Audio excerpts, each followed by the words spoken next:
December 22nd, Portland, Oregon. The kind of morning where the cold doesn't just touch your skin, it gets inside. Fine as the places where hope used to live. Elias Brennan woke to the sound of pigeons fighting over scraps in the rafters above him.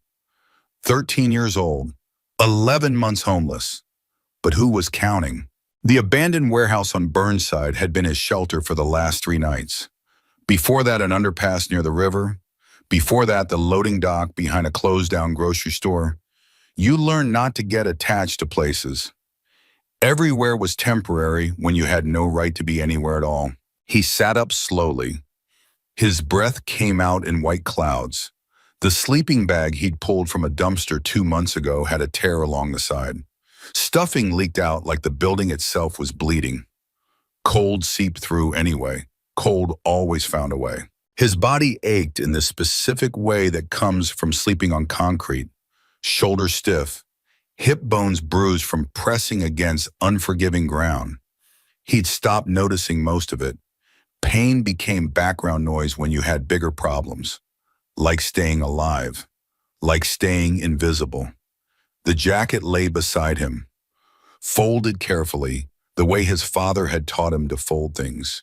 Military corners, respect for your gear, even when your gear was falling apart. Charcoal gray, heavy canvas, the kind of military surplus you could find in any Army-Navy store if you had the money to buy it, which Eli didn't. His father had bought it 7 years ago, wore it through winters that tried to kill softer men, wore it overseas in places he never talked about much, wore it the day his heart gave out in the middle of an intersection with his son, sitting in the passenger seat watching him die. Eli picked up the jacket now, ran his fingers over the worn fabric. There was a patch on the sleeve his father had sewn on himself. The stitching was crooked but strong. The collar still smelled faintly of the cologne his dad wore. Old Spice, the cheap kind, the kind that lingered even after everything else was gone. This jacket had kept his father alive through God knows what. And for the last 11 months, it had kept Eli alive through something worse. The slow, grinding death of having nowhere to go. No one to go to. Nothing but the clothes on your back and the constant question of whether you'd see another sunrise. He pulled the jacket on, zipped it up, felt its weight settle on his shoulders like armor, like his father's hand resting there one more time. The morning routine started. Check your surroundings. Make sure nobody had come in during the night. Make sure the exits were still clear. Make sure you were still alone. Being alone was safer. People meant complications. People meant questions. Questions meant cops. Cops meant foster care. Foster care meant the kind of hell that made sleeping on concrete look like mercy. He tried the system 2 months after his dad died. 2 months of being passed between people who got paid to pretend they cared. 2 months of learning that adults would hurt you just because they could. Just because you were small and had nowhere to run. Until you did run. That was 9 months ago. 9 months of learning a different kind of survival. The kind that didn't come with a handbook. Eli grabbed his backpack. Everything he owned fit inside. One change of clothes, a water bottle with a crack in the side, a pocket knife his father had given him for his 12th birthday, 3 granola bars he'd lifted from a gas station 2 days ago, a composition notebook where he wrote things down, kept track. Day 334 without Dad, the kind of inventory that would fit in a paragraph. The kind of life that could disappear without anyone noticing. He left the warehouse through the back, moved quietly, like a ghost, like something that was never really there. The streets were empty at this hour, 6:30 in the morning. December cold that felt like teeth. The city hadn't woken up yet. Businesses still dark. Traffic lights blinking for no one. This was Eli's favorite time. When Portland belonged to the invisible people, the ones nobody wanted to see. He walked with purpose, head down but not too down, eyes aware but not paranoid. You had to find the balance. Look like you belonged somewhere, even when you belong nowhere. Look like you had somewhere to be, even when every place was the same kind of nowhere. The first challenge of every day was food. His stomach had stopped growling months ago. Now it just ached, a constant hollow feeling that became normal. You learn to live with hunger, learn to function on whatever scraps you could find. He knew which restaurants put their trash out early, knew which dumpsters were worth checking, knew the difference between food that was salvageable and food that would make you sick enough to die. The learning curve had been steep. He'd been sick 3 times, bad enough that he thought maybe dying would be easier, but he hadn't died. That felt like its own kind of victory. Behind the Italian place on Morrison, he found half a loaf of bread, only a little stale, wrapped in plastic. Someone's leftover dinner. He ate it standing there in the alley, didn't taste it, just chewed, swallowed, gave his body fuel to keep going. A cat watched him from atop a dumpster, orange tabby, skinny like him. They made eye contact, 2 survivors sharing space. The cat didn't run. Eli didn't shoo it away. Unspoken understanding between things that lived in the margins. This was life now. This was normal. And the worst part wasn't the hunger or the cold or the fear.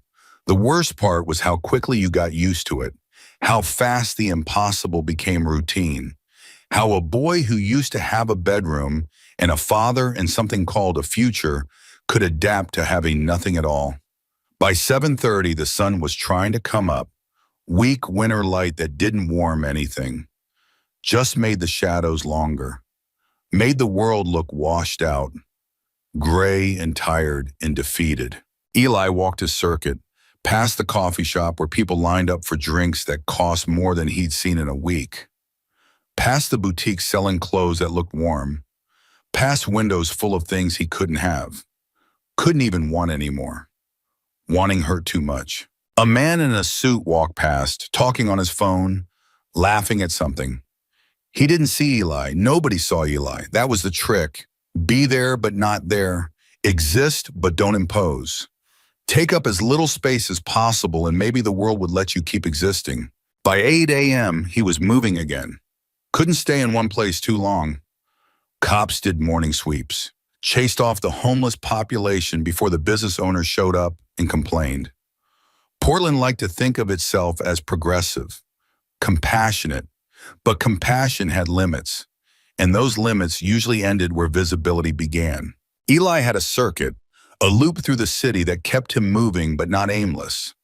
Library opened at 9. He could sit there for a few hours, use the bathroom, warm up, pretend to read while his body remembered what it felt like to not be cold. The librarians knew. You could see it in their eyes, but they didn't say anything. Small mercies. You learn to be grateful for small mercies. But today was December 22nd, 2 days before Christmas. The library had different hours, closed for the holiday season, closed when people needed it most. He stood outside the locked doors, read the sign, felt something that might have been disappointment if he let himself feel anything at all. The glass doors reflected his image back at him. Thin face, dark circles under his eyes, hair too long. The kind of kid people cross the street to avoid. When had he started looking like this? Like someone who'd already given up. Like someone who was already halfway gone. Plan B, the warming shelter downtown. But shelters came with rules. ID checks, questions about guardians, systems designed to catch kids like him and feed them back into the machine. He'd been caught once, not again. The sky was the color of old bruises, gray and purple and sick. Weather reports had been screaming about it for 2 days. A storm coming, the kind they gave names to, the kind that broke records and killed people too stubborn or too poor to get out of its way. Coldest night in 50 years, they said. Historic, they said. Like history mattered when you were trying not to freeze to death. Eli pulled his jacket tighter, felt the weight of it, the responsibility. This jacket was the difference between survival and becoming another statistic nobody would remember. He'd guarded it like his life for 11 months, because it was his life. The temperature was dropping even now.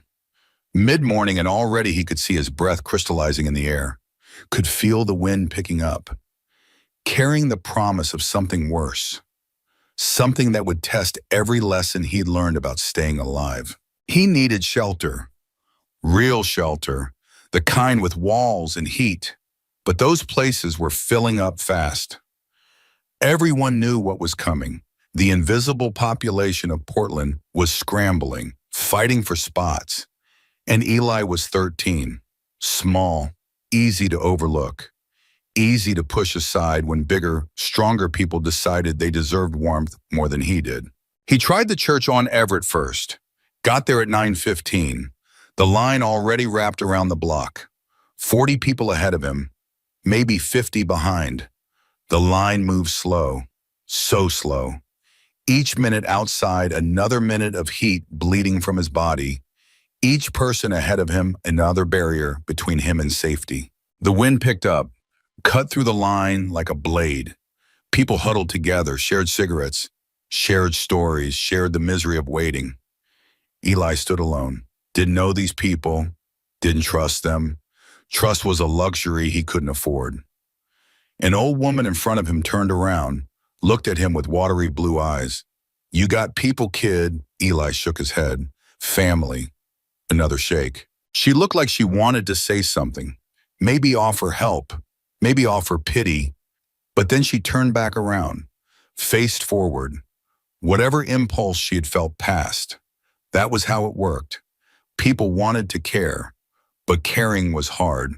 Looking away was easier. After an hour, Eli reached the front. A man in his 50s stood at the door, clipboard in hand, tired eyes. The kind of tired that came from too many nights like this.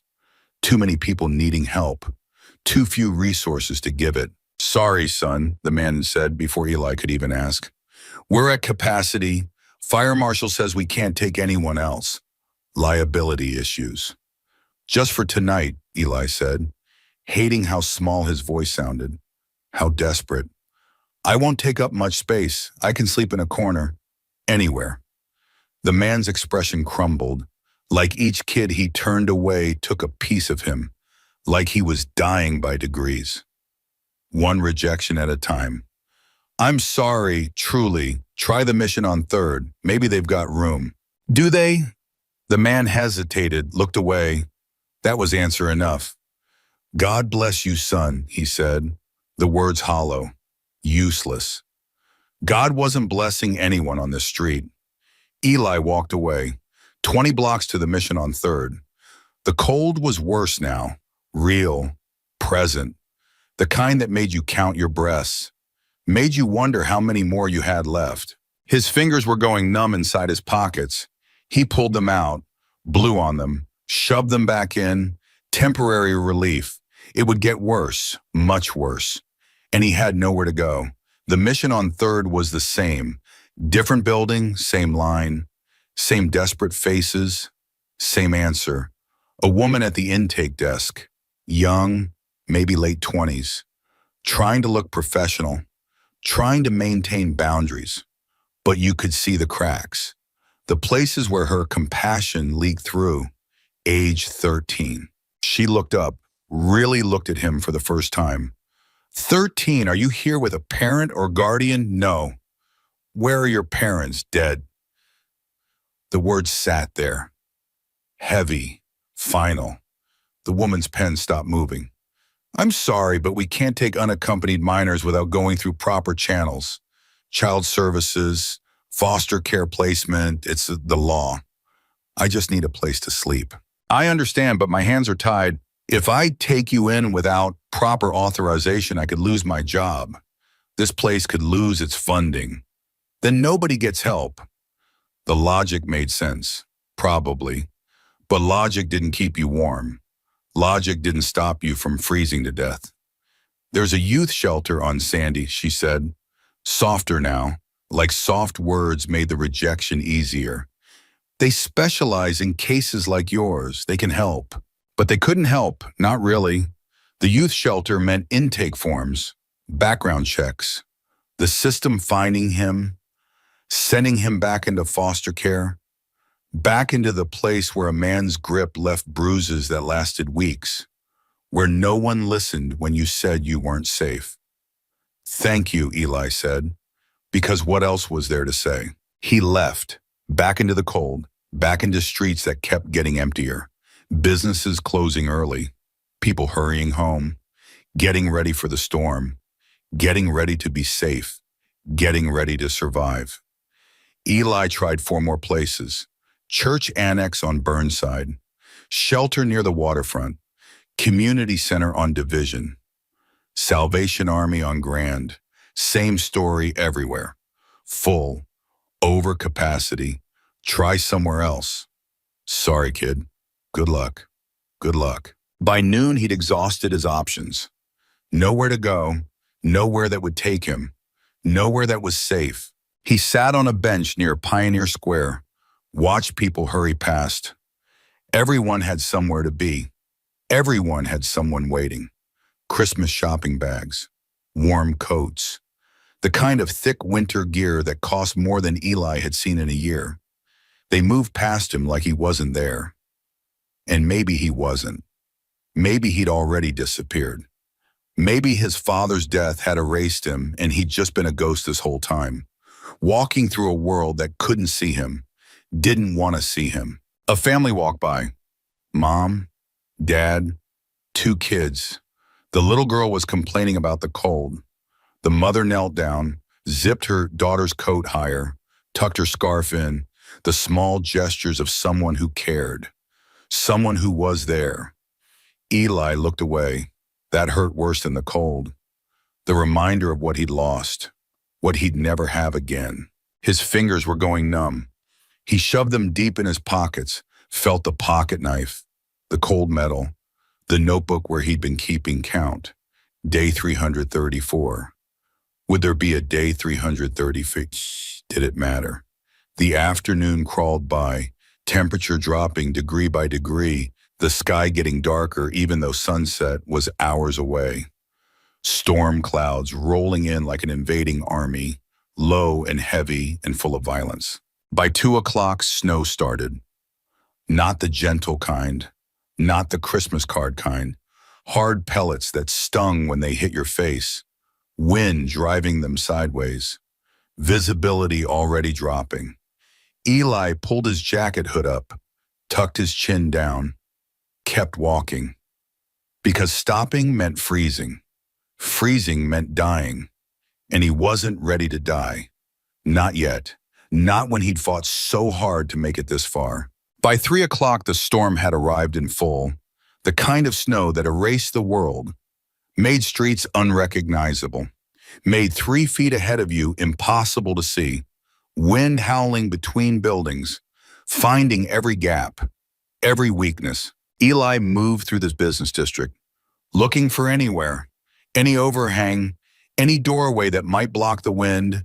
Everything was closing early, businesses shutting down ahead of the storm, metal gates rolling down, lights going dark, the city tucking itself in, leaving the streets to whoever was desperate enough or stupid enough to stay out. That's when he saw them. Motorcycles, a line of them, parked outside a low building with a neon sign that read the Iron Den. Maybe 15 bikes, chrome already getting dusted with snow. The kind of heavy machines that looked like they could ride through hell and come out the other side. The building itself looked like it had been there forever. Brick and wood, small windows, solid. The kind of place that didn't care about looking pretty, just about being strong. Light spilled from those windows, warm and yellow. And even from across the street, Eli could hear it. Music, low and steady, the rumble of voices, laughter, life. The kind of warmth that had nothing to do with temperature. The kind that came from being somewhere, with someone, part of something. He didn't plan to cross the street, didn't plan to get closer, but his feet moved anyway, drawn to that light like something dying crawls toward the sun. He stopped at the edge of the parking lot, far enough away that he wasn't trespassing, close enough that he could feel it, heat escaping every time the door opened, brief blasts of warmth that hit his face and reminded him what it felt like to not be cold. Nobody noticed him. Why would they? He was just another shadow, another ghost. And ghosts don't register when you're alive and warm and surrounded by your people. He stood there, stealing seconds, borrowing warmth that didn't belong to him, knowing this was all he'd get, knowing he'd have to move on soon, find somewhere else, somewhere colder, somewhere that might kill him. The snow was falling harder now, sticking to everything, the world turning white and hostile. Eli's jacket was good, but it wasn't this good. Not for a whole night, not for record-breaking cold. His father's jacket had kept him alive through 100 bad nights. But tonight might be the night that was one night too many. He was about to turn away, about to disappear back into the storm, when he saw her. Woman standing outside the entrance, off to the side like she was on duty, watching the parking lot, watching the street. She wore leather, a vest over a shirt that looked warm enough for October but not for this. Boots that were more about style than function. Her arms were crossed tight over her chest, not casual, not relaxed.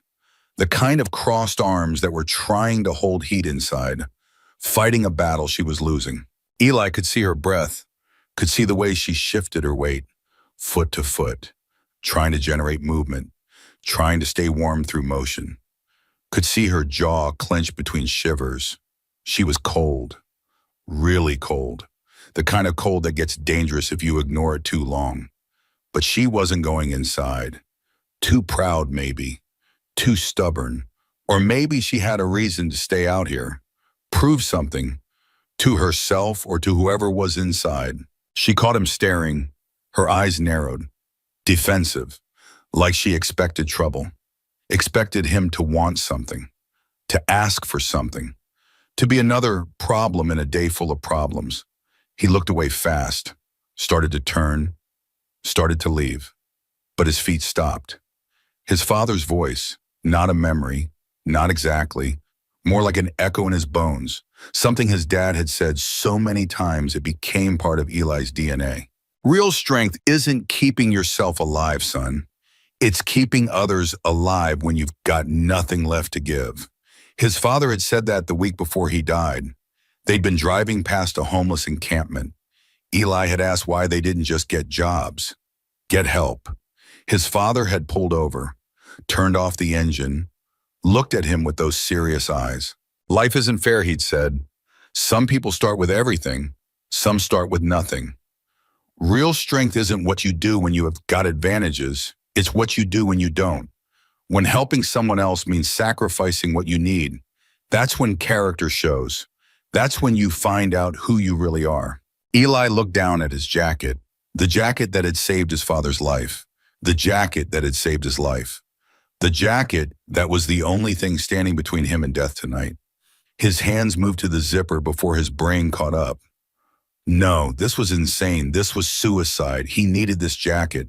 He was going to die without this jacket. But the woman was shaking now, really shaking. He could see it even from here. Could see her trying to hide it, failing, and she had people inside, had warmth waiting 15 feet away. She'd be okay, eventually. Once she stopped being stubborn, once she went inside. But what if she didn't? What if her pride kept her out here?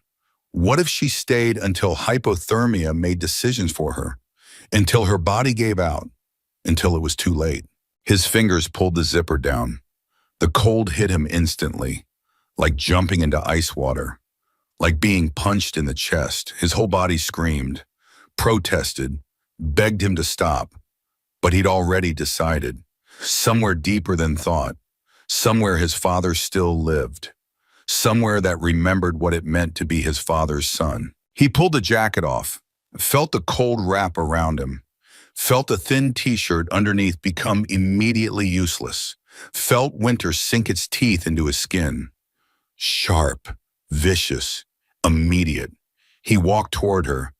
Each step deliberate, each step a choice to keep going, each step further from safety, closer to death. She saw him coming, tensed, her hand moved toward her pocket, ready for trouble, ready to defend herself against whatever this homeless kid wanted. Eli stopped a few feet away, held out the jacket, his hands already shaking, his lips already going numb, his whole body trying to generate heat that wasn't there. "Ma'am," he said. His voice came out rough, small, the voice of a kid trying to sound like his father, trying to sound brave when he was terrified. "You're going to freeze out here." She stared at him, confused, suspicious, not understanding, not processing what she was seeing. "I'm fine," she said. Automatic. The same words everyone uses when they're not fine at all. Eli took another step closer, held the jacket out further, his whole body shivering now, violent and involuntary, every cell screaming at him to stop, to take it back, to choose life. "Please," he said, and that one word carried everything, all the weight of what this cost him, all the fear of what came next, all the certainty that this was right anyway, that his father would want this, that this was what it meant to be strong.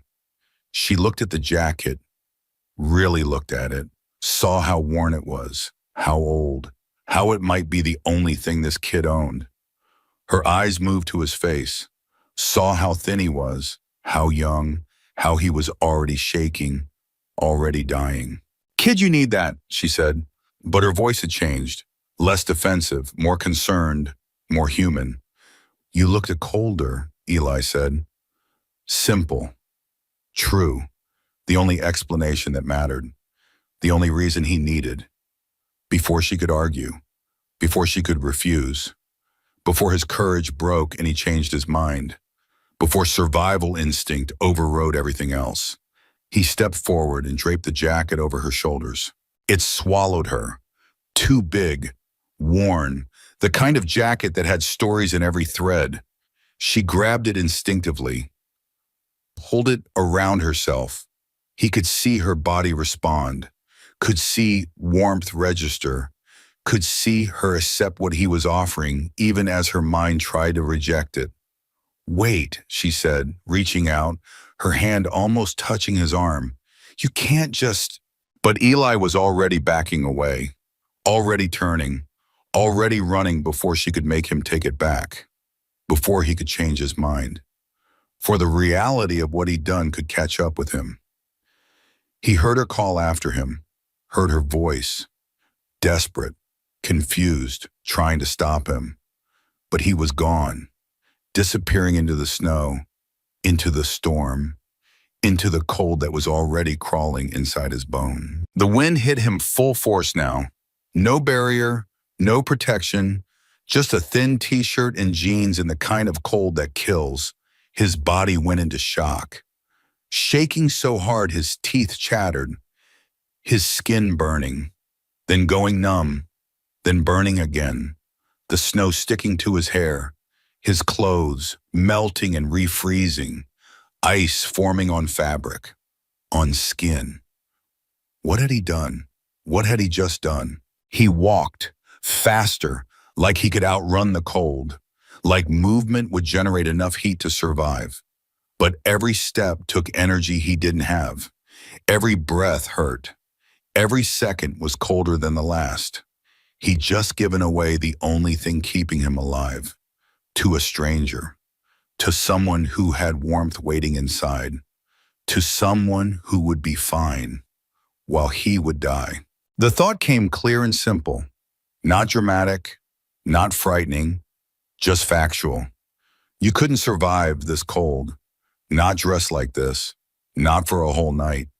The numbers didn't lie, the body had limits, and Eli had just crossed the line where survival was possible. But even as his body screamed, even as fear clawed at his throat, even as every survival instinct demanded he run back and beg for the jacket back, something else whispered underneath, his father's voice. "You did good, son. You did real good." And for just a moment, in the middle of dying, Eli felt something he hadn't felt in 11 months. Pride. He'd chosen. When he had every reason to be selfish, to choose himself, to let someone else freeze, he'd chosen kindness instead. Just like his dad had taught him, just like the man he wanted to be, just like his father would have done. Even if it killed him, maybe especially if it killed him, because some things were worth more than breathing. Some things mattered more than survival. The storm swallowed him. Snow and wind and cold that didn't care about noble choices or dead fathers or 13-year-old boys who gave away their last chance. His vision blurred, his legs weakened, but he kept walking because stopping meant giving up, and he wasn't ready to give up. Not yet. Not while he could still hear his father's voice telling him he'd done the right thing. Even if the right thing meant dying alone in a storm that nobody would remember. On a night when the whole city was warm and safe and celebrating. While Eli Brennan, 13 years old, homeless, invisible, walked into the dark and wondered if this was how it ended, if anyone would notice, if anyone would care. The cold had teeth. That was Eli's first coherent thought as he stumbled away from the iron den.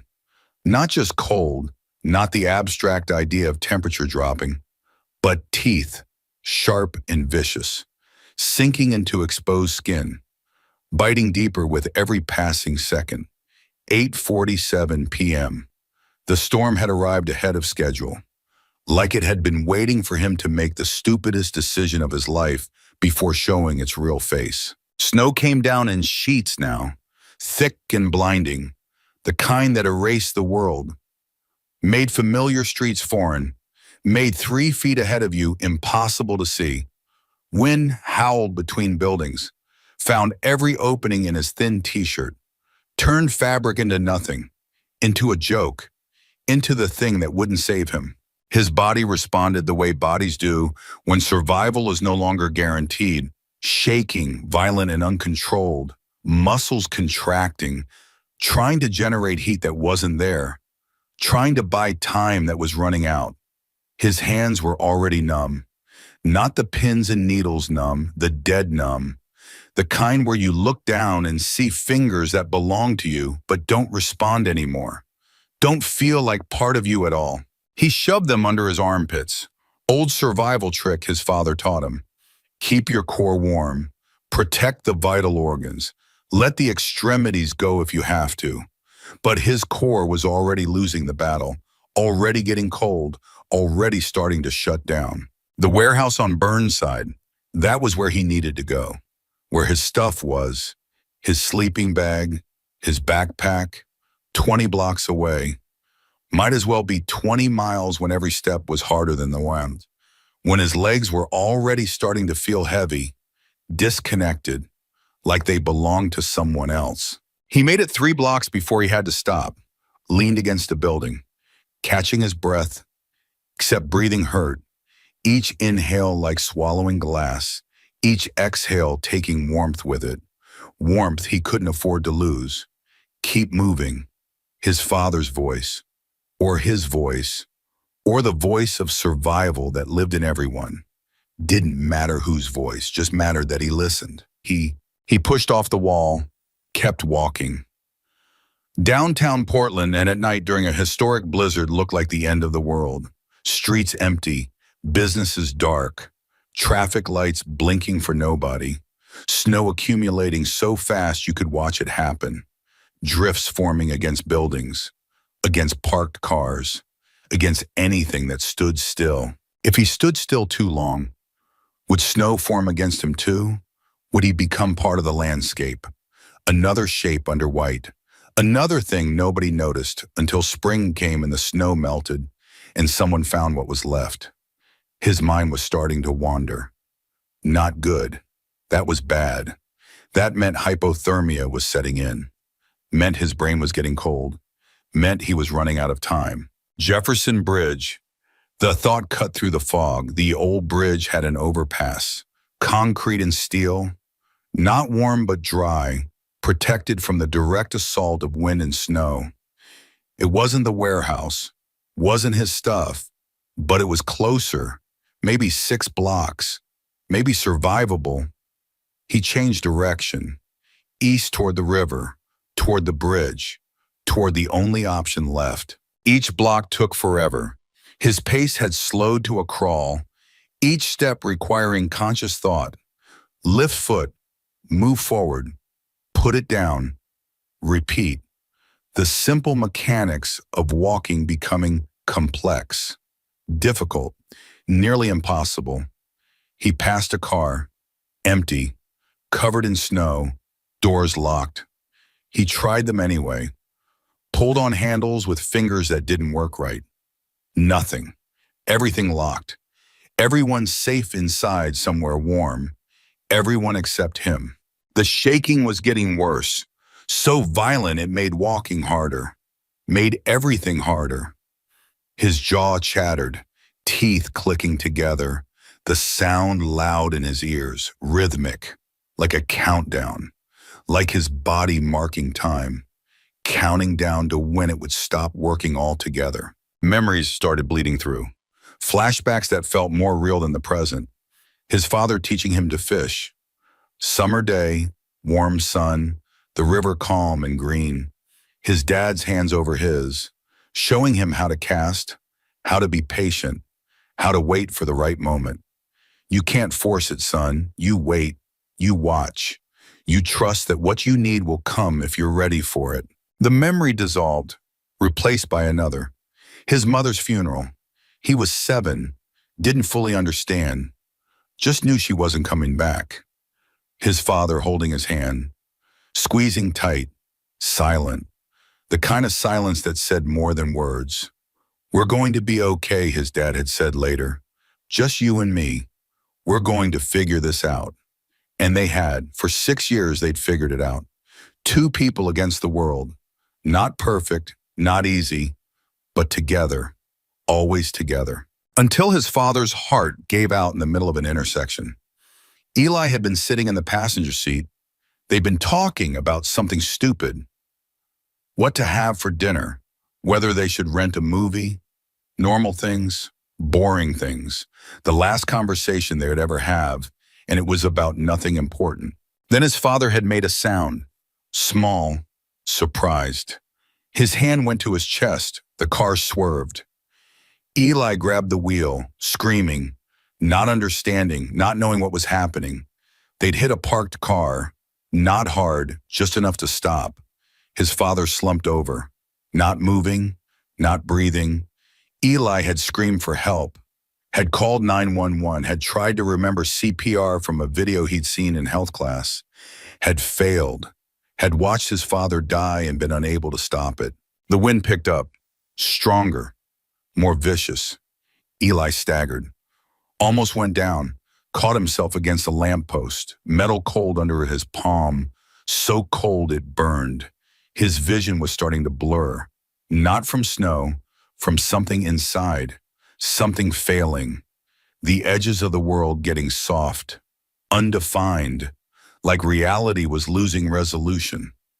The bridge appeared ahead, gray concrete rising against white sky, the overpass below, dark, uninviting, but sheltered, out of the direct wind. Eli's legs almost gave out, relief and exhaustion hitting at the same time.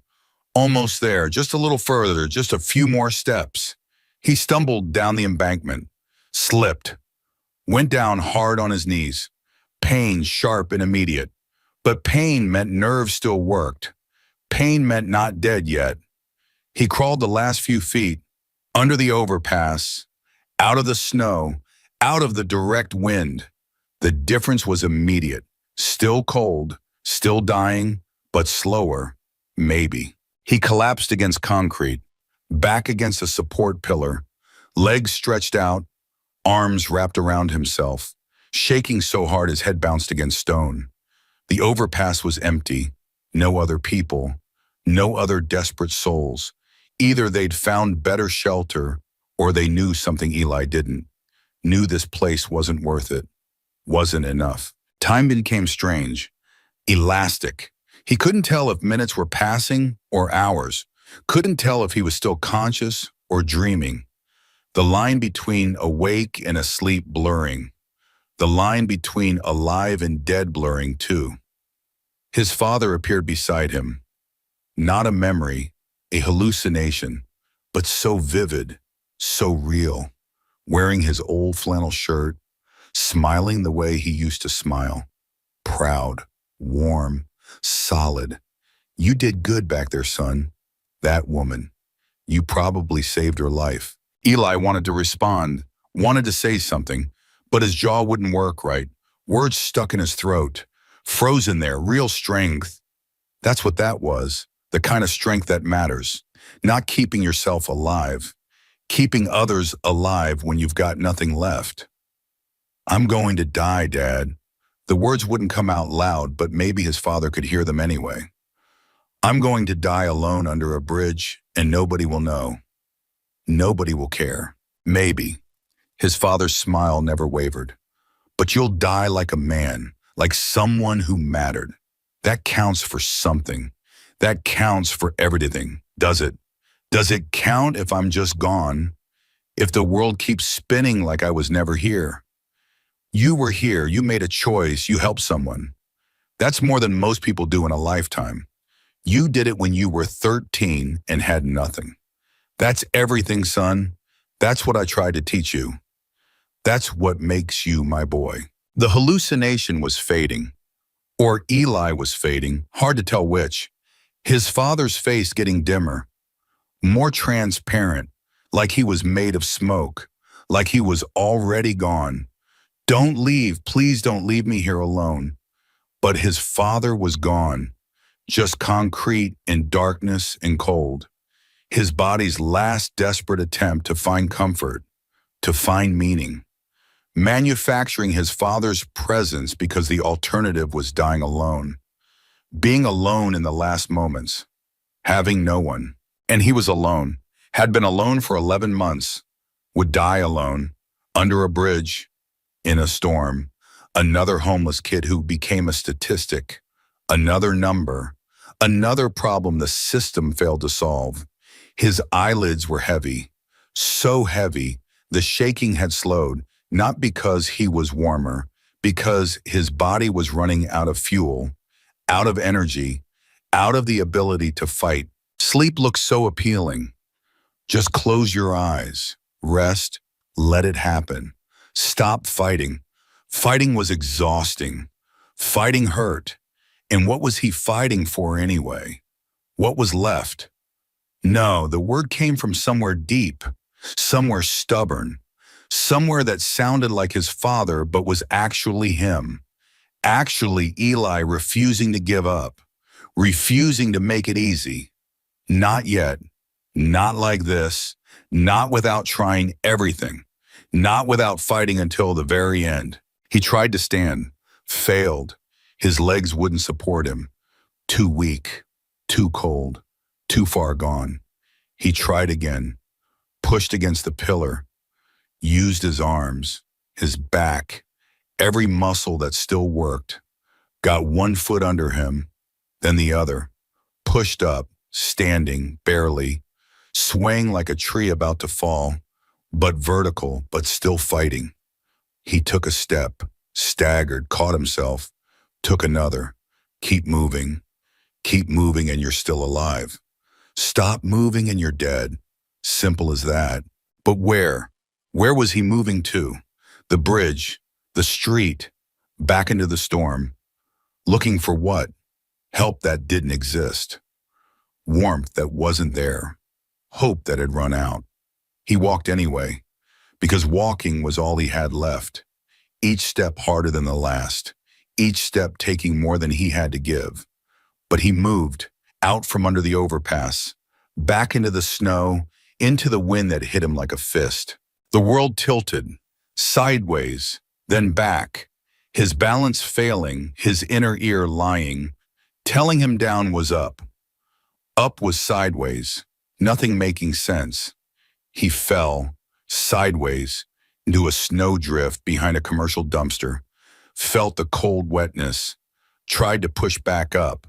Arms wouldn't work, legs wouldn't work, body done, finished. out of reserves, out of time. This was it. This was where it ended. Face down in snow, behind a dumpster near Jefferson and 3rd, alone, cold, forgotten. At least he'd tried.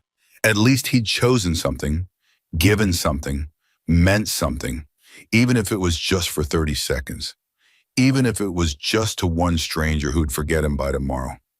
He'd mattered. For a moment, that had to count for something. The snow kept falling, the wind kept blowing, the cold kept sinking deeper, and Eli stopped fighting. Let the cold take him. Let the snow cover him. Let everything fade to white in silence and nothing. Inside, the Iron Den, time had stopped moving forward, frozen in the moment when Vera Callahan walked through the door wearing a jacket that wasn't hers. Couldn't be hers. Not that worn, not that oversized, not torn at the sleeve with stitching that looked military. Old school, the kind someone learned in basic training 30 years ago. 30 bikers had turned as one, instinct sharp from years of watching doors. Years of knowing trouble came through doors, came fast, came violent, came when you weren't ready. But there was no trouble, just Vera, snow in her hair, breathing hard, face pale, eyes wide, wearing someone else's story on her shoulders. Flint Creed was on his feet before conscious thought caught up. 58 years old, 20 years running the Iron Brotherhood. The kind of man who moved through the world like he expected resistance and was ready for it. The kind who'd seen too much, lost too much, survived too much. He crossed the room in 4 strides, stopped in front of Vera, his eyes taking in details. The jacket, the way she was gripping it like a lifeline, the look on her face, something between shock and breaking, something he had never seen on Vera before. And Vera didn't break. Vera was rock. Vera was steel. "Where'd you get that?" he said. Not a question, a demand. Needing to understand, needing the story to make sense because right now nothing made sense. Vera looked up, met his eyes, hers were wet, threatening to spill over. Vera who'd ridden through storms and bar fights and the death of her husband. Vera who never showed weakness, was showing it now. "A kid gave it to me," she said. Each word separate, distinct, like she was still trying to believe it herself. The room had gone completely silent. Music dead. Conversation stopped. No sound except the heater in the corner and 30 men breathing, waiting, listening. "A kid," Flint repeated, his voice flat, processing, not understanding yet, not quite grasping what she was saying. Vera nodded, swallowed hard, her hands tightened on the jacket's fabric, knuckles white, holding on like if she let go it would all disappear, like it would turn out to be a dream. "He just walked up, out of nowhere, said I was going to freeze." Her voice cracked. She pushed through it. "Before I could say anything, before I could stop him. He took this off and put it on me." She looked down at the jacket, ran her fingers over the worn canvas, the crooked stitching on the sleeve patch, the collar that smelled like old spice and something else, something like loss, like memory. He was shaking, could barely stand, but he wouldn't take it back, just said I looked colder and walked away. The words landed in the silence like stones in still water, ripples spreading, each man processing, each man understanding at different speeds, but all arriving at the same impossible conclusion. A kid had given his coat away in this storm, in record cold, in conditions that were killing people in their homes, in their cars, in places that should have been safe. Someone near the back let out a breath, low and rough, like he'd been punched, like the air had been knocked out of him. Garrett stood up, 26, youngest member, still learning what the Brotherhood meant, what it stood for, his face pale, voice tight. Where is he now? The question everyone was thinking, the question that mattered. Because if a kid gave away his coat in this storm, in temperatures that were already deadly, in conditions that were getting worse by the minute, then that kid was in trouble. Real trouble. The kind you measured in minutes, not hours. Vera's eyes moved to the door, like she could still see him out there, walking away, disappearing into white, becoming nothing, becoming gone. I tried to stop him, she said, called after him, but he ran, just took off into the storm. I tried to follow, but he was gone, just gone. Her voice broke completely on that last word. This woman who'd buried her husband, who'd rebuilt her life, who'd learned to be strong alone, was breaking now for a kid she didn't know, a kid who'd saved her life, a kid who was dying because of it. How long ago, Flint said, his voice sharper now, focused, the tone that meant decisions were being made, actions were coming, the voice of a leader who'd led men through worse, who knew how to turn panic into purpose. 4 minutes, maybe 5. I tried to see which way he went, but the snow, I couldn't, I don't know.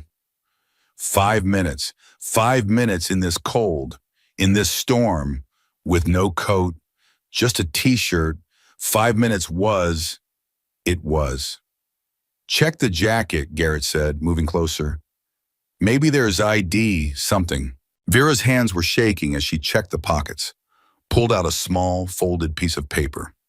Notebook paper, kids' handwriting, careful letters, the kind kids use when they're trying to make their parents proud.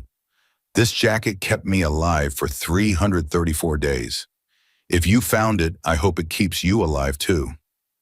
E.B. Vera read it out loud, her voice barely holding, and when she finished, when those words settled over the room, something shifted, something fundamental, something that turned 30 individual men into one single purpose. Flint reached for the jacket.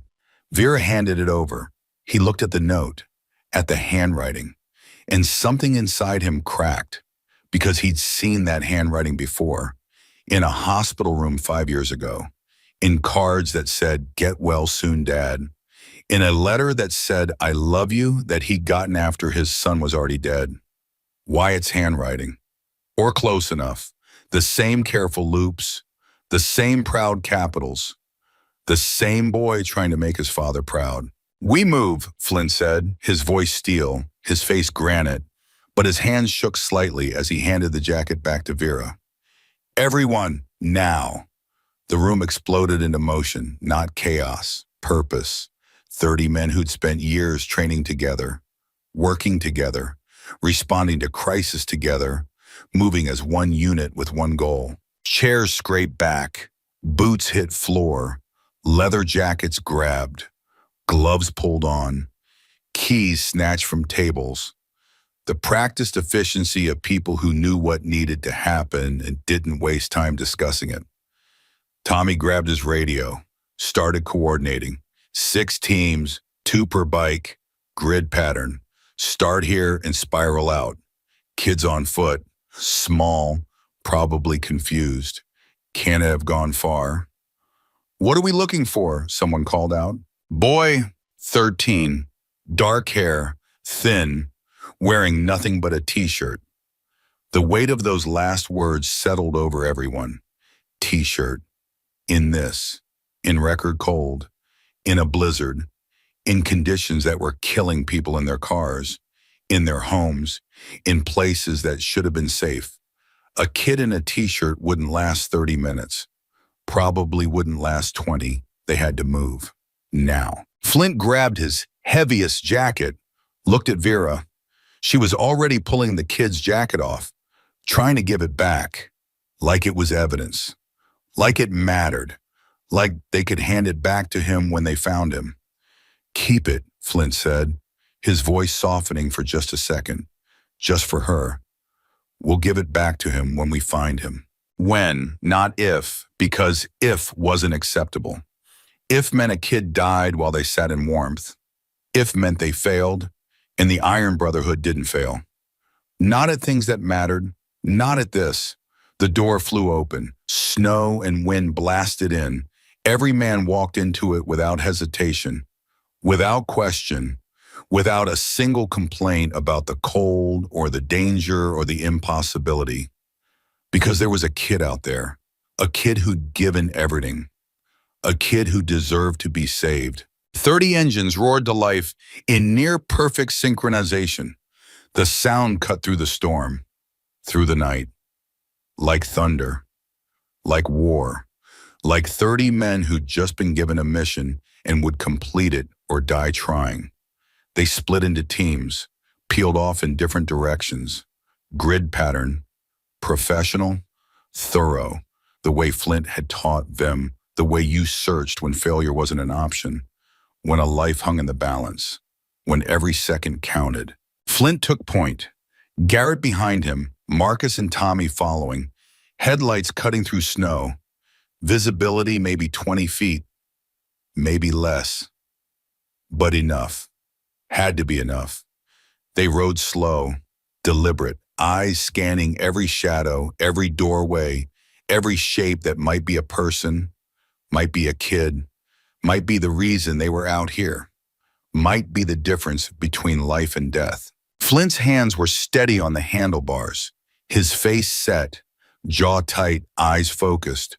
But inside something was screaming, something that remembered another kid, another time, another failure he couldn't undo, could never undo. The radio crackled. Team 2, nothing on Morrison, moving to third. Team 4, check the shelters, nobody seen him. Team 6, empty on Burnside, where else would he go? Where would a homeless kid go in a storm? When every door was closed, when every shelter was full, when the whole city had said no, when dying alone was the only option left. The river. Flint's gut twisted. Jefferson Bridge. The old overpass. It was where people went when they had nowhere else, when they'd given up, when they just wanted to be out of the wind. He keyed his mic. All teams, converge on Jefferson Bridge, east side, the overpass. Copy that. On our way. 2 minutes out. Flint gunned the engine, Garrett and the others following, racing through snow that should have made racing impossible, taking corners too fast, not caring. Getting there was all that mattered. Finding him was all that mattered. They reached the bridge in 90 seconds. 6 bikes, then 10, then all 30, engines cutting out, men dismounting, moving fast but careful. Snow deep here. Treacherous, easy to fall. But falling didn't matter. Finding him mattered. Spread out, check under the overpass, check the embankment, check everywhere. They moved, flashlights cutting through darkness, through snow, calling out, looking, searching. Here, Marcus called out, behind the dumpster. I got something. Flint's heart stopped, then started again. Too fast, too hard. He ran, boots slipping on snow, catching himself, not caring, getting there, getting to Marcus, getting to a shape, small, curled, covered in snow, arms tucked in, body trying to protect itself, trying to hold on to warmth that was already gone. Flint dropped to his knees, reached out, touched the shape, felt fabric, felt cold, felt, please, please, no, please, not too late. He rolled the body over, cleared snow from the face, and there was a boy, face pale, lips blue, eyes closed, snow in his hair, in his eyelashes, frost forming on skin, like he was already becoming part of winter, already becoming ice. But there, faint, so faint, the smallest movement, chest rising, falling, rising. He's alive, Flint said, voice rough, thick, relief and terror mixing. He's alive, barely, but alive. Garrett was already stripping off his jacket, Tommy doing the same. Marcus had blankets from his saddlebag. Emergency gear, the kind you hoped you'd never need. They wrapped the boy, layer after layer, trying to trap whatever warmth was left. trying to stop the bleeding of heat into cold air, trying to build a cocoon, a shield, something that would keep death away for just a few more minutes. Flint pulled the boy against his chest, felt how cold he was, how wet, how close to gone. This was bad. This was emergency room bad. This was might not make it bad. The boy's eyes fluttered, not opening, just movement, like he was trying to surface, trying to fight back from wherever hypothermia had taken him. His lips moved, barely, sound coming out, too quiet to hear over the wind. Flint leaned closer, ear near the boy's mouth, straining to hear, to understand. "The lady," the boy whispered, each word taking everything he had left, taking more than he had to give. Is she okay?" Flint's chest tightened. This boy was dying, hypothermic, barely conscious, and he was asking about Vera, about the woman he'd saved, making sure his sacrifice hadn't been wasted, making sure she lived, even if he didn't. "She's alive because of you, Dan," Flint said, his voice rough, thick with something he couldn't name. "Now let us return the favor." The boy's eyes opened, just slits, unfocused, but searching, trying to see, trying to understand. 30 men, 30 bikes, all here, all looking for him, all refusing to let him die. Don't take me back," the boy said, panic creeping into his voice. Weak but real, fear cutting through hypothermia. "Please, not foster care, please." The words hit Flint like bullets.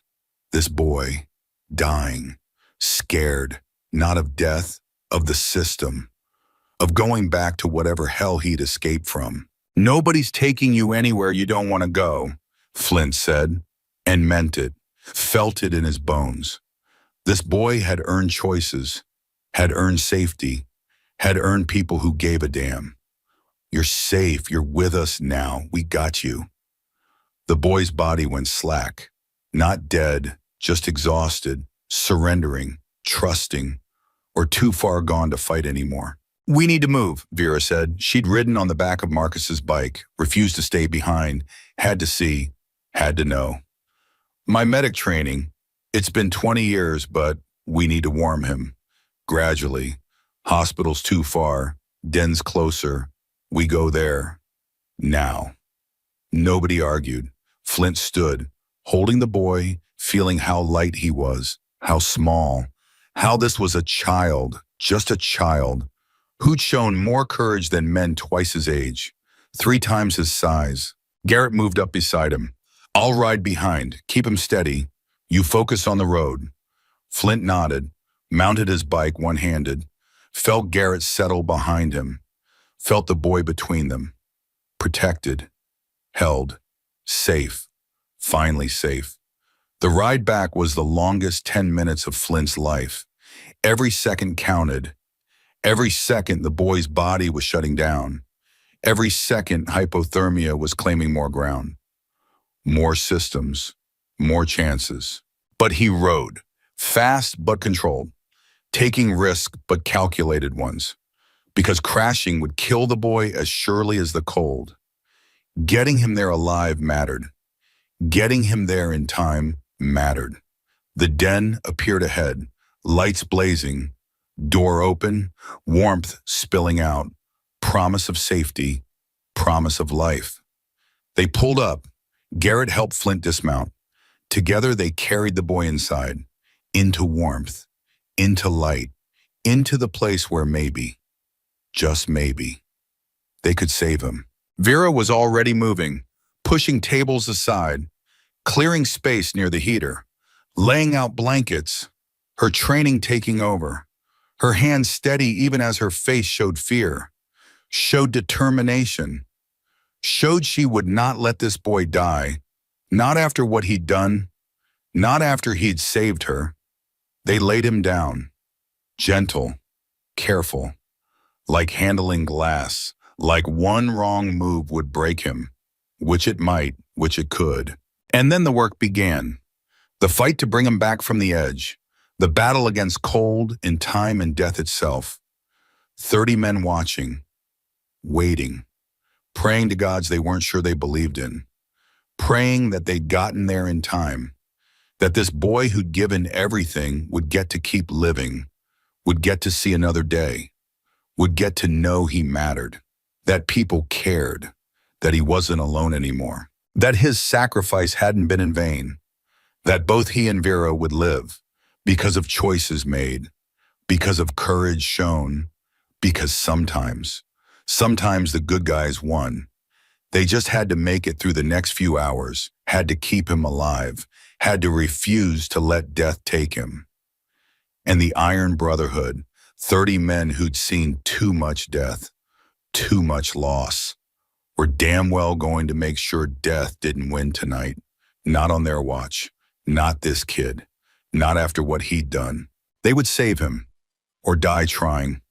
The Iron Den became a field hospital, became a place where training met desperation, where 20-year-old skills had to be enough, had to work, had to save a life that was slipping away with every passing second.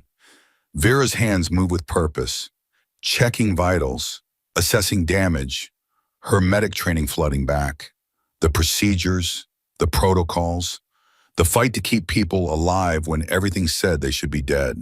Core temperature too low, she said, voice clinical, professional, but her hands shook slightly. We warm him gradually. Too fast shocks the system, stops the heart. Go slow, controlled, layer warmth. External first, then internal. Marcus brought warm water, not hot, warm. Towels soaked and wrung out. Vera placed them on the boy's chest, his neck, where major blood vessels ran close to the surface, where heat could reach the core. Tommy had blankets, heated in the dryer for 10 minutes, wrapped around the boy, creating insulation, creating a barrier between his body and the cold that wanted to claim him. Garrett monitored breathing, hand on the boy's chest, counting, making sure lungs still worked, still pulled air, still fought.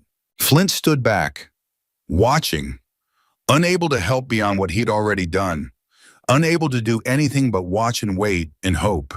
His hands clenched at his sides, jaw tight, eyes never leaving the boy's face. So pale, so young, so close to gone. The first 30 minutes were critical. Vera worked steadily, changing warm towels, checking pulse, watching for signs, for improvement, for failure. The boy's lips stayed blue, his breathing stayed shallow, his body stayed limp. But he was alive, still alive. That had to count for something. That had to be enough to build on. Come on, kid, Marcus whispered. Quiet, almost a prayer. Fight. You fought this long. Don't give up now. 45 minutes. The boy's breathing deepened slightly. Steadied. Not normal, not good, but better. Maybe better. Vera checked his pulse, counted beats, nodded. Stronger, still weak, but stronger. Small victory, tiny improvement. But in this moment, in this fight, small victories were everything. An hour, color started coming back. Slow, so slow you had to watch for it. But gray became pale. Blue lips faded toward purple. Then pink. Not healthy pink, but alive pink. Fighting pink. He's stabilizing, Vera said. Not quite relief, not quite confidence, but acknowledgement. First crisis passed. Still more to come. Still more ways this could go wrong. But for now, for this moment, he was stable. Flint exhaled. Didn't realize he'd been holding his breath. Didn't realize how tense he'd been until his shoulders dropped. Just slightly, just enough. Good work, he said to Vera. Simple, direct. The highest compliment he knew how to give. Because she'd done it. Against odds. Against time. Against death itself. She'd brought him back. The room stayed quiet. 30 men watching, none leaving. All staying, bearing witness, being present. Because this mattered. This boy mattered. What he'd done mattered. An hour and a half. The boy's eyes moved behind closed lids, REM sleep, or dreams, or his mind processing, fighting, healing. Then his eyes opened, slow, confused, pupils dilating in the light, trying to focus, trying to understand where he was, what had happened, why he wasn't dead. He saw the ceiling first. Wood beams, exposed, old, then the walls, then the people, 30 faces looking down at him. Men he didn't know, rough, bearded, wearing leather, looking like every warning he'd ever gotten about strangers, about danger, about people who hurt kids. Panic hit his system like electricity, fight or flight, and he chose flight. He tried to sit up, failed. Too weak, tried again, got halfway. Vera's hand on his shoulder, gentle but firm. Easy, she said. You're safe. You're okay. But safe didn't register. Okay didn't register. All he saw were strangers, adults, people who had power over him, people who could hurt him, could send him back, could make decisions about his life without asking, without caring what he wanted. Where am I? He managed, his voice rough, damaged, like something had scraped his throat raw, like screaming, like dying. Our clubhouse, Flynn said. Stepped closer, but not too close. Did not want to crowd, didn't want to threaten. Kept his voice calm, steady. The voice you use with wounded animals, with scared children. You were dying, we brought you here, warmed you up, kept you alive. The boy's eyes moved to Flint, studied him, looking for threat, looking for Lyceum, looking for the trap. Because there was always a trap. Adults always wanted something, always had an angle, always. The woman, the boy said, memory clicking, pieces falling into place. I gave her, is she? She's here, Vera said, moved into his line of sight, still wearing his jacket, had put it back on after they'd gotten him inside, like she was keeping it warm, keeping it safe, until she could give it back. I'm here, because of you. The boy stared at her, at the jacket, recognition dawning, then confusion, then something like fear. Why did you come looking? Flint exchanged glances with Vera. The question surprised him. Shouldn't have, but did. Like the boy genuinely couldn't understand why someone would care, why someone would try to save him. Like he'd already decided he wasn't worth saving, wasn't worth the effort, wasn't worth anything. You gave her your coat, Flint said. Your only coat, in a blizzard. That's not something you ignore. That's not something you forget. That's everything. The boy looked away, down at his hands, at the blankets covering him, at anything but the faces surrounding him, at anything but the care, the concern, the thing he didn't know how to accept. You should have let me go, he said. Quiet, not angry, just factual, like stating a truth everyone knew. I don't have anywhere. Anyone. You wasted your time, better spent on someone who matters. The words hit harder than a punch, the emptiness in them, the resignation, the absolute belief that his life had no value, that saving him was a waste, that he was a waste. Vera's face crumpled, just for a second. Then she controlled it, pushed it down, became professional again. But that second was enough. That second showed the impact, showed how those words landed, how they hurt. You're not a waste of time, Vera said, her voice tight, controlled, fighting something. What you did tonight, that took courage, real courage. You saved my life. Maybe you don't understand that yet, but you did. You saved me. You would have been fine, the boy said, still not looking at her, still not accepting. You could have gone inside. You had people, warmth. You would have been fine. Maybe, but I didn't. I was being stubborn, stupid. And you saw that, saw someone who needed help, And you helped, even though it cost you everything, even though it meant dying. You chose to save me anyway." The boy didn't respond, just laid there, small and fragile and so clearly broken in ways that had nothing to do with hypothermia.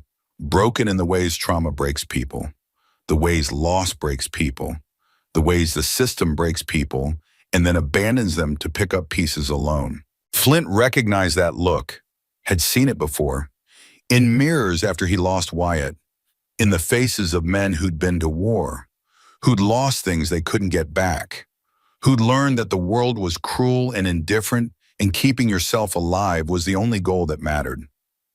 Except this boy had given that up, had chosen someone else over himself, had shown more courage than most men twice his size, 3 times his age, had proven he understood something most people never learned. That strength wasn't about surviving. It was about what you were willing to sacrifice so others could survive. "You hungry?" Flint asked, changing the subject, giving the kid space to breathe, to adjust, to process. The boy's stomach answered before he did. A growl loud enough that everyone heard it, loud enough that even he couldn't pretend otherwise, couldn't hide it, couldn't deny need. "I'll take that as a yes," Flint said, looked at Marcus. "Get him some soup, chicken broth, something warm, easy to digest. Nothing heavy. His system needs to adjust." Marcus nodded, headed toward the kitchen. The boy watched him go, then looked back at Flint, calculation in his eyes, trying to figure this out, trying to understand the angle, the cost, the price he'd pay later. "I can't pay you," he said, direct, honest. The honesty of a kid who'd learned everything had a price, who'd learned trust was currency and he was bankrupt. "For the food, for any of this, I don't have money, don't have anything." "Nobody asked you to." "Then what do you want?" The question was sharp, defensive, the question of someone who'd been hurt, who'd learned to expect hurt, who'd learned that kindness was a mask adults wore until they got what they wanted. "Right now," Flint said, his voice softening, just slightly, just enough. "I want you to eat. Get your strength back. Get warm. Then we'll talk about what comes next. But only if you want to. Only if you choose to. Nobody here is going to force you to do anything you don't want to do." The boy didn't look convinced, but he nodded. Small, careful. Like even nodding took energy he wasn't sure he had. Like everything took energy. Like existing itself was exhausting. Marcus returned with soup, chicken broth, simple, hot, steam rising, smelling like home, like safety, like the thing you eat when you're sick and someone cares. He handed it to the boy, who took it with shaking hands, who stared at it like he didn't quite believe it was real, like it might disappear if he blinked. Like good things didn't happen to him, so this must be a trick, must be a test, must be something else. "It's not poison," Marcus said, small smile, trying to lighten the moment, trying to show this was okay, this was real. "I'm a terrible cook, but I haven't killed anyone yet, at least not with my cooking." The boy raised the bowl, sipped, careful. The heat hit his throat, his stomach, spread through him. He closed his eyes for just a second, like this was the best thing he had ever tasted, like warmth from inside was a miracle, like he'd forgotten what food felt like when it wasn't scavenged, wasn't stolen, wasn't survival. He drank slowly, carefully, making it last, savoring each sip, or maybe just being cautious, making sure it was raw, making sure it wasn't a trick. He finished the bowl. Marcus took it, brought another. The boy drank that too, faster now, body accepting, recognizing fuel, recognizing care. Color came back to his face, real color, living color. His hands stopped shaking quite so badly. His breathing evened out. He looked less like something dying, more like something living. "Better?" Vera asked, gentle, checking, making sure. The boy nodded, still cautious, still guarded, but slightly less ready to run, slightly less certain this was a trap, slightly more willing to consider that maybe. Maybe this was real. Maybe these people actually cared. Maybe he'd found something he thought didn't exist anymore. Maybe he'd found help. The night wore on. The storm outside didn't stop. Wind howled. Snow piled up. But inside the iron den it was warm, safe, a bubble of heat and light in a hostile world. The kind of place that felt separate from reality. The kind of place where different rules applied, where kindness existed, where people cared. The bikers gave the boys space, went back to their tables, their conversations, but kept watch, always kept watch, making sure he was okay, making sure he didn't need anything, making sure he knew he wasn't alone, that they were there, that they weren't leaving. Around midnight, Flint approached again, pulled up a chair, sat down beside where the boy was lying, still wrapped in blankets, still looking like he might bolt at any second, still not quite trusting, not quite believing. "You got a name, kid." The boy hesitated. Names were dangerous. Names could be traced. Names meant records, systems, people finding you, people dragging you back to places you ran from, places that hurt, places that broke you. But these men had saved his life, had earned something, maybe not everything, but something. Trust was built in pieces, small pieces. This could be the first one. "Eli," he said, voice quiet, almost lost in the ambient sound. "Eli Brennan." Flint nodded, committed it to memory, filed it away. A name, a person, not just kid, not just homeless, not just problem. A human being with a name, with a story, with value. "I'm Flint, that's Vera. The guy who brought you soup is Marcus. The others, you'll learn them in time, if you stay, if you want to." "I'm not staying," Eli said, quick, defensive, wall slamming back up. Protection, defense. "Soon as the storm's over, soon as I can leave, I'm gone. You did your good deed. You can feel better about yourselves. But I'm gone." Flint didn't react, didn't argue, didn't push, just accepted. Let it stand. Let Eli have his defenses, his walls, his belief that he controlled this, that he had choices, that he wasn't trapped. "Fair enough," Flint said, voice even, neutral. "But you should know something. The door is not locked. Never has been. Never will be. You want to leave right now, you can. Nobody here is keeping you prisoner. Nobody here is going to force you to stay." Eli looked at him, searching for the lie, the catch, the thing that made it a trap. But Flint's face was steady, honest, meaning what he said, actually meaning it. "Why would you tell me that?" "Because you need to know you have a choice, that staying isn't about being trapped, about being forced, about having no other option. It's about choosing, and if you're going to be here, even for one night, even for 1 hour, I want you to be here because you decided, because you wanted to, not because you thought you had no other choice." Eli processed that, slowly, testing it for truth, for deception, for the angle, but there didn't seem to be one. This man, this Flint, seemed to actually mean what he said, seemed to actually believe that choice mattered, that Eli's choice mattered. "The door's really unlocked. Try it if you want. Go ahead. Walk over there. Open it. Walk out. Nobody will stop you. Nobody will chase you. Nobody will call the cops. You're free.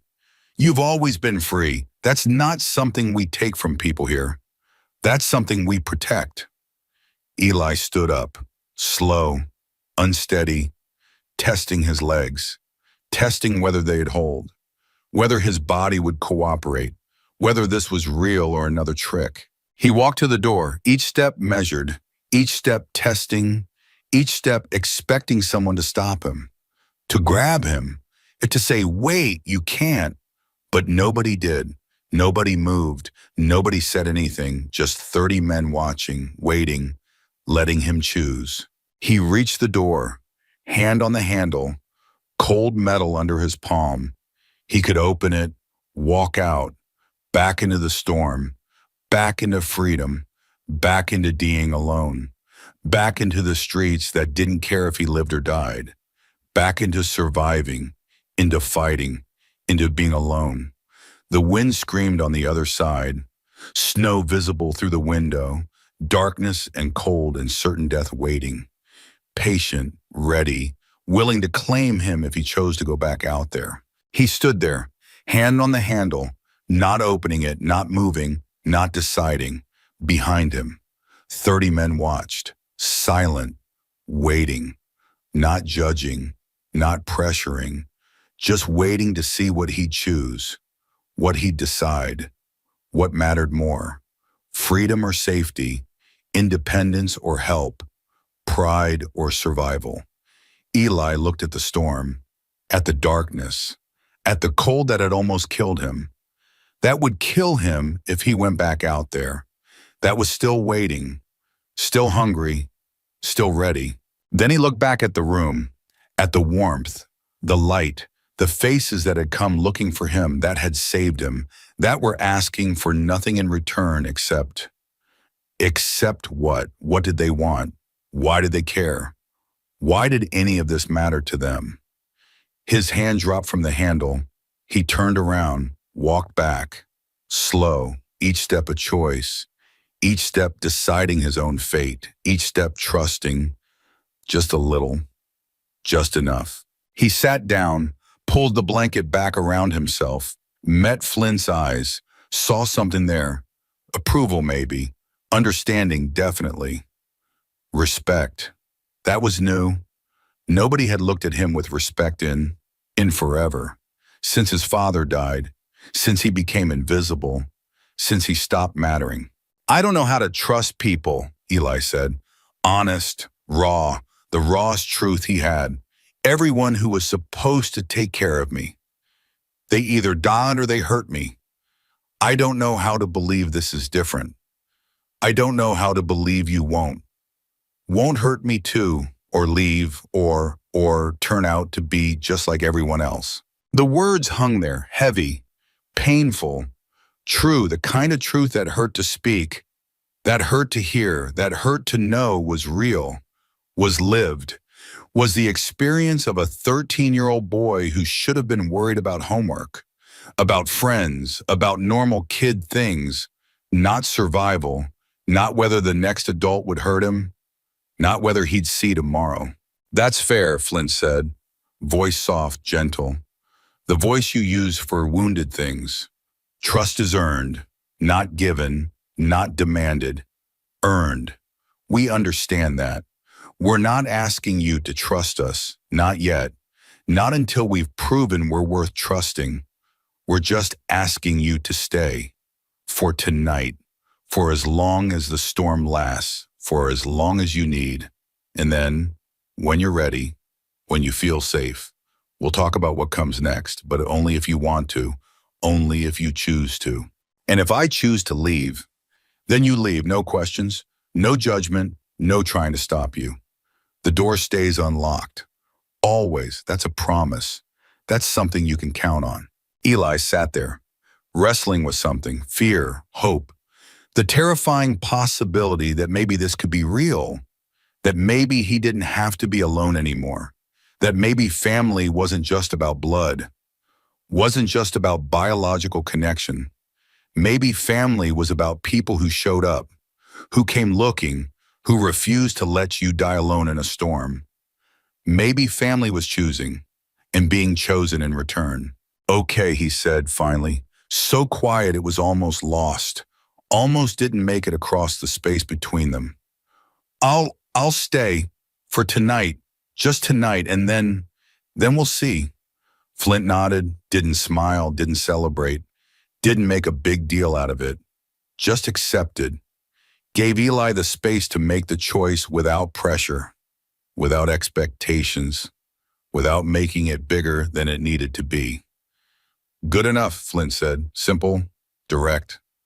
Tonight's good enough. Tomorrow can wait. And for the first time in 11 months, for the first time since his father died, Eli felt something that might have been hope. Small, fragile, easy to break. But there, boy, present, real. Hope that maybe he'd found something, someone, a place that might become home, if he let it, if he chose it, if he was brave enough to try. They set him up in a room upstairs, small, clean, a bed with actual sheets, a pillow that wasn't garbage, a door that closed, that lock from the inside, privacy, safety, control, things Eli hadn't had in almost a year, things he'd forgotten existed. He laid down, fully clothed, jacket within reach, backpack by the door, ready to run if he needed to. If this turned out to be a trap, if midnight brought different faces, different intentions, different truth. But midnight came and went, and nobody came. Nobody tried the door. Nobody did anything except let him sleep, let him rest, let him be safe for the first time in forever. Morning arrived gray and cold. The storm had passed, left behind 3 feet of snow, a city paralyzed, roads impassable, everything shut down, the world frozen, locked in place, unable to move forward, unable to do anything except wait for the thaw. Eli woke slowly, confused, where he was, why he wasn't cold, why he didn't hurt. Then memory caught up. The iron den, the bikers, the rescue, the choice to stay. He sat up, looked around the room, saw his jacket hanging on a hook, cleaned, dried, waiting for him. His father's jacket, the one he'd given away, the one that had saved him.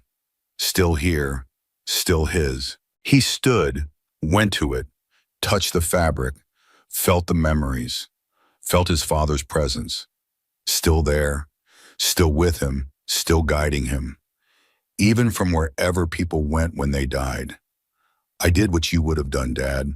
I chose someone else. I chose to help, even when it cost everything. That was the right choice, wasn't it? Tell me that was the right choice. The jacket didn't answer, but Eli felt it anyway. The approval, the pride, the knowledge that, yes, that was the right choice. That was the only choice. That was what it meant to be his father's son. He put the jacket on, felt its weight settle on his shoulders, familiar, comforting, like his father's hand one more time, like protection, like home. Downstairs, voices drifted up, quiet morning sounds, coffee brewing, someone cooking, the sounds of people living, existing together, being family, whatever that meant, however that worked. Eli walked down, careful, quiet, not sure what he'd find, not sure if last night had been real, if morning would be different, if they'd change their minds, decided he wasn't worth it, wasn't worth the trouble. The main room looked different in daylight, smaller somehow, less threatening, just a room with tables, chairs, a bar, pictures on the walls, motorcycles, men in leather, memories captured and displayed, lives lived, choices made, people who mattered. Vera was at the stove, cooking eggs. She looked up when he entered, smiled, small but genuine, real, not forced, not fake, not the smile adults use when they're pretending to care. The real smile, the one that meant she actually loved him, actually cared. Morning, she said, voice warm, easy, like this was normal, like homeless kids eating breakfast in clubhouses was just another Tuesday. You sleep okay?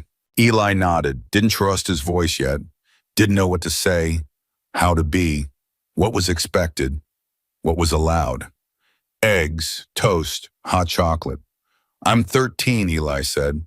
Automatic, the response he always gave when people assumed. I know. That's why I said hot chocolate. You want coffee, you've got to be at least 14. House rules. Was that a joke? Eli couldn't tell, couldn't read this woman, couldn't figure out if she was serious, if this place actually had rules, if there was structure, order, things you could count on. He sat at the counter, watched her work, efficient, practiced, someone who'd done this 1,000 times, made breakfast for people, taken care of them, fed them, the small acts of care that added up to family, to home, to the thing Eli didn't have anymore. She plated food, set it in front of him, eggs scrambled, toast buttered, hot chocolate in a mug that said Iron Brotherhood on the side, steam rising, real, present, for him. Eli stared at it, then looked up at her, suspicion, confusion, the question he couldn't voice. Why? Why are you doing this? What do you want? What's the cost? What do I have to do in return? Why are you being nice to me? Vera paused, spatula in hand, considering the question, how to answer honestly without overwhelming, without scaring him away, without making this bigger than it needed to be. You saved my life, she said finally, simple, direct, when you had every reason to save yourself, every reason to be selfish, to choose you, you chose me instead. That means something. To me, to everyone here, that means everything. I just gave you a jacket. You gave me everything you had, everything that kept you alive, everything that mattered. There's a difference, a big difference. And that difference, that's what we're honoring. That's what we're respecting. That's why you get eggs and hot chocolate and a place to stay, because you earned it, because you proved something, because you matter. Eli looked down, started eating. The food was good, really good. Or maybe he was just so hungry anything would taste good. Or maybe it was both. Maybe food tasted better when someone made it for you, when someone cared whether you ate, when someone wanted you to be okay. Flint peered, poured himself coffee, sat down across from Eli, didn't say anything, just sat, comfortable in the silence, letting Eli eat, letting him adjust, letting him be without pressure, without demands, without expectations beyond existing, beyond being here, beyond being alive. After a while, Eli spoke, the words coming before he could stop them, before he could think better of it, before fear could silence him. My dad died 11 months ago. The words dropped into the silence, heavy, final, the thing he never talked about, the thing he kept locked inside because talking about it made it real, made it permanent, made it hurt more than it already did.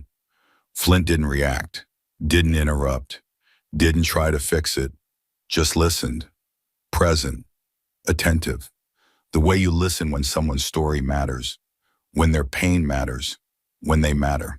Heart attack, Eli continued, voice flat, emotionless, the way you tell stories that hurt too much to feel. I was in the car with him. We were just talking about dinner, about nothing important. And then he made this sound, small, surprised, and his hand went to his chest and the car swerved and I tried to, but I couldn't save him. Eli's hand went to his chest, unconscious, mirroring his father, feeling phantom pain, phantom loss, the kind that never really goes away, just gets easier to carry, just becomes part of you, part of who you are, part of what you've survived. Foster care tried to place me, 3 different homes. The first 2 weren't. They weren't terrible, just not home, just not my dad, just not what I needed. But the third one, Eli's hand moved to his arm, rubbing a spot, a scar probably, a reminder, a mark left by someone who should have protected him, should have cared for him, should have been safe. The man running it, he wasn't good, he hurt me. And when I tried to tell someone, they didn't. They didn't believe me, said I was acting out, said I was difficult, said I was the problem. So I ran 9 months ago, figured being on the streets was better than staying somewhere that hurt. The words hung there, the ugly truth, the thing that shouldn't happen but does, the thing the system doesn't want to admit, that sometimes foster care isn't safe. Sometimes the people supposed to help are the ones who hurt. Sometimes kids run not because they're bad, but because staying is worse. Flint listened, didn't interrupt, didn't try to fix it, didn't say it wasn't true, didn't defend the system. Just listened, bore witness, honored the story by hearing it, by believing it, by accepting it as truth. Your dad, Flint said when Eli was done, voice careful, gentle. What did he do before? Military, 12 years. He didn't talk about it much, didn't like to remember, but sometimes he'd tell me things about protecting people, about how that was the only thing that mattered, that everything else was just noise, but protecting people, helping people when they needed it. That was what made you human. That was what mattered. He taught you well. Eli looked up, met Flint's eyes, saw something there. Understanding, recognition. The look of someone who knew, who'd been there, who got it, who'd heard the same lessons, learned the same truths, made the same choices. I had a son, Flint said. Quiet. This wasn't something he shared often. Maybe ever. Not with strangers, not with people who hadn't earned it, but Eli had earned it, had earned honesty, had earned truth, had earned to know he wasn't alone. Wyatt, he was 13. 5 years ago, he got sick. Leukemia, bad, really bad. I was deployed overseas. They told me he'd be okay, that he'd make it, that the treatment was working. So I stayed. Finished my mission, did my job, because that's what soldiers do. They finish the mission. Flint's jaw tightened. The old pain, the old guilt, the thing that never really heals, never really stops hurting, just becomes part of the landscape, part of who you are, part of what you carry. He died while I was gone. I never got to say goodbye, never got to be there when it mattered, to hold his hand, to tell him I loved him, to tell him he was the best thing I ever did, the only thing that mattered. I got home to a funeral, to a grave, to nothing. Flint looked at Eli, really looked, seeing him, seeing Wyatt, seeing every 13-year-old boy who deserved better, who deserved to live, who deserved to be saved. When Vera told us what you did, when I saw that jacket, saw your handwriting, it looked like Wyatt's. The same careful letters, the same trying to make your dad proud. And I thought, maybe this is the universe giving me another chance. Maybe this is my chance to save a 13-year-old kid, to be there this time, to not fail, to do what I should have done 5 years ago. The words settled between them, heavy, real, true, not manipulation, not guilt, just truth. Just two people who'd lost fathers, who'd lost sons, who'd found each other in a storm, who'd been given a second chance, a do-over, a redemption. So I'm going to offer you something, Flint continued. Direct, honest, no games, no hidden agendas, just straightforward truth. And you can say no, and that's okay, and we'll still help you, still make sure you're okay, still give you food and a place to stay until you figure out what comes next. But I want you to hear me out. I want you to consider it. I want you to know it's real. Eli nodded, wary but listening, scared but prescient, ready to run but willing to stay. For now, for this moment, for whatever came next. You can stay here, long as you want. We got a room, food, warmth, no paperwork, no system, No one trying to place you somewhere you don't want to be, just a place to exist, to heal, to figure out who you are, what you want, what comes next. No pressure, no expectations, just safety and people who give a damn. Why, Eli asked? The question that kept coming back. The question that mattered. Why would you do that? You don't know me. You don't owe me anything. Why would you? Why would you care? Because you deserve it. Because you proved last night that you're the kind of person who thinks about others, who sacrifices, who has honor. And honor matters. It's the only thing that really matters. And because I need to, because I need to save you, because I couldn't save Wyatt. And maybe this is how I make that right, by saving you, by being here, by not failing this time. The honesty was brutal, raw, the kind that hurt to speak, hurt to hear. But it was truth, real truth, not prettied up, not softened, just truth. Eli looked around the room, at Vera, at Marcus in the corner, at the other bikers who were starting to filter in. Morning routines, coffee, quiet conversations, lives being lived together. As family, as choice, as something that mattered. I don't know how to accept help. Then learn, Flint said. Simple, like it was that easy. Maybe it was. Maybe it could be. Stay a day, see how it feels. If you hate it, door's still unlocked. You can leave anytime, but give it a chance. Give us a chance. Give yourself a chance to not be alone, to not have to survive, to just live. Eli sat there, wrestling with something, fear, hope, the terrifying possibility that maybe this could be real, that maybe he didn't have to fight it anymore, that maybe someone would fight for him, that maybe he mattered. Okay, he said finally, so quiet it was almost lost. I'll try, just for a while, and if it doesn't work, if I need to leave, you'll let me. Always, Flint promised. The door stays unlocked. That's not changing, that's forever. And something in Eli's chest loosened. Just slightly, just enough. The first thread of trust, small, fragile, but there, present, beginning. The days that followed were strange.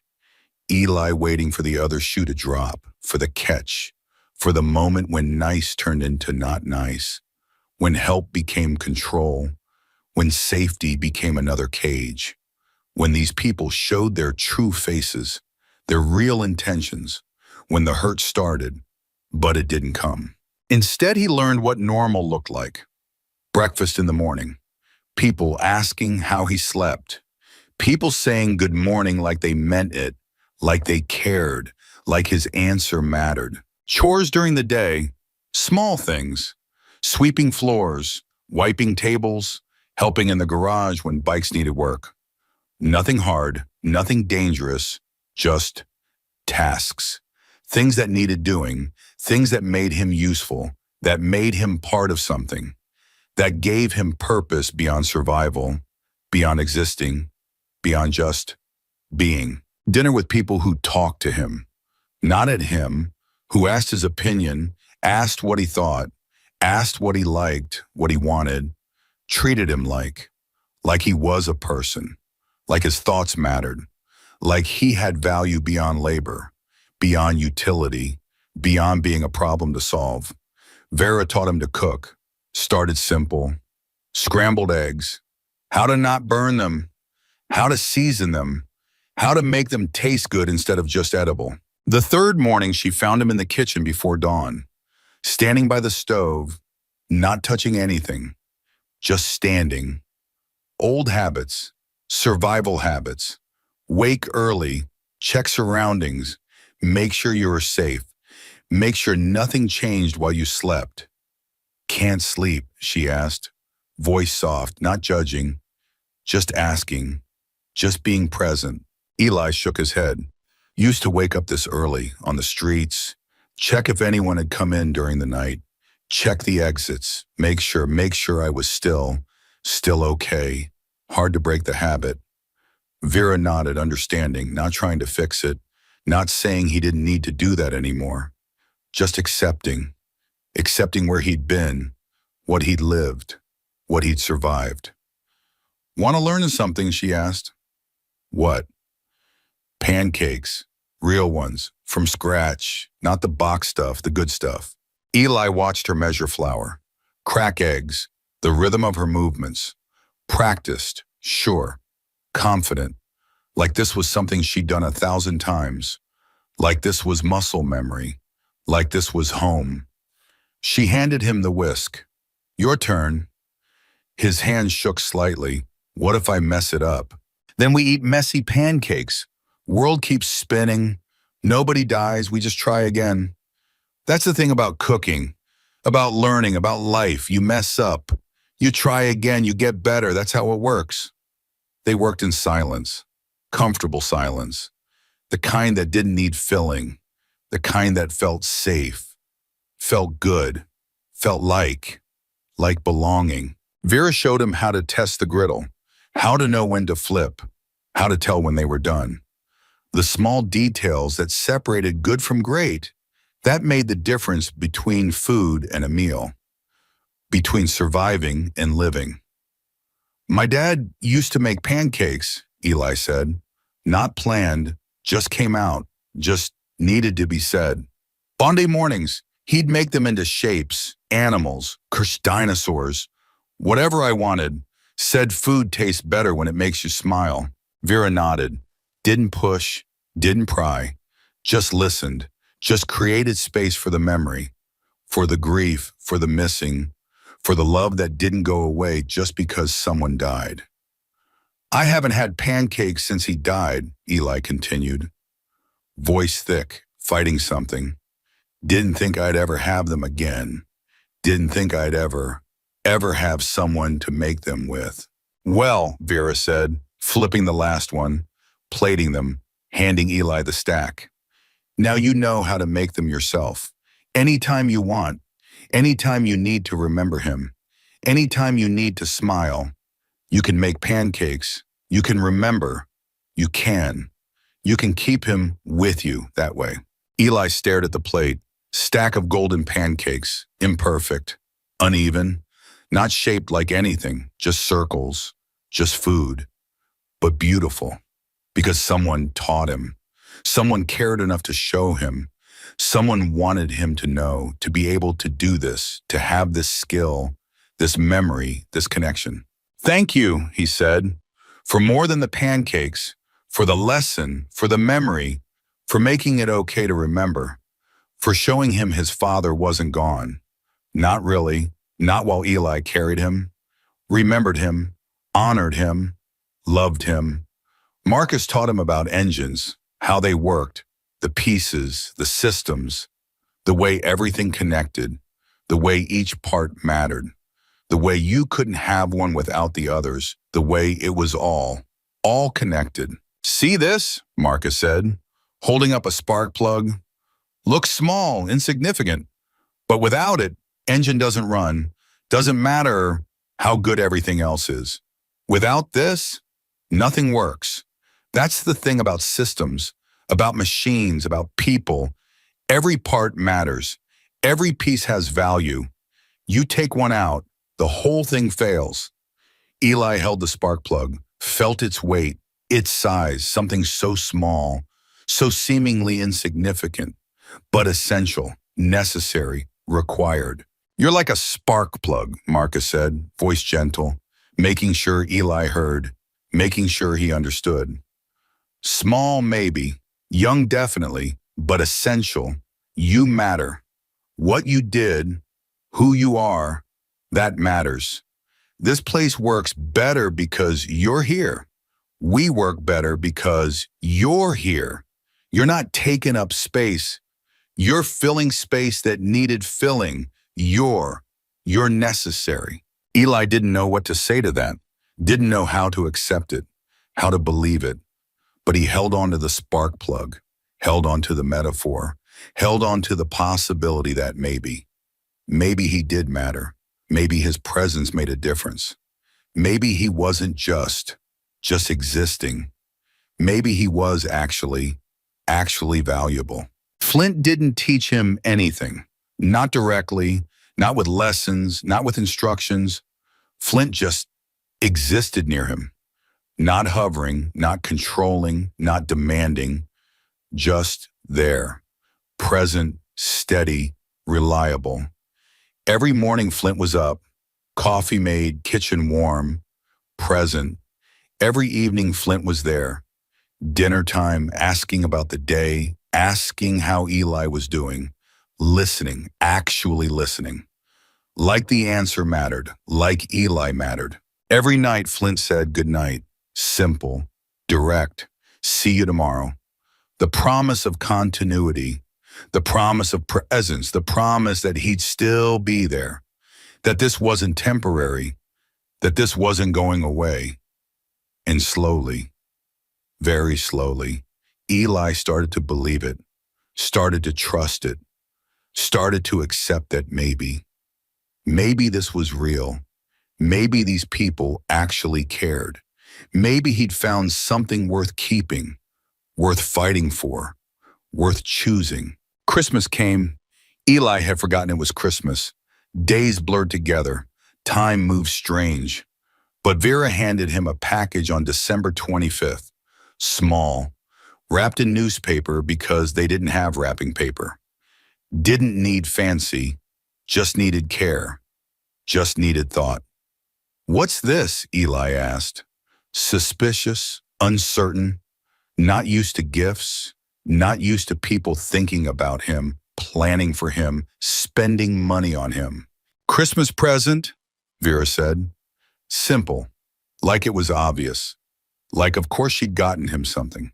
Like of course he mattered enough for presence, for thought, for care. Eli opened it slowly, carefully, not wanting to damage the paper, not wanting to rush, not wanting this moment to end, because this moment was everything, was proof, was real. Inside was a jacket, new jacket, heavy, warm, quality, not expensive but good, functional.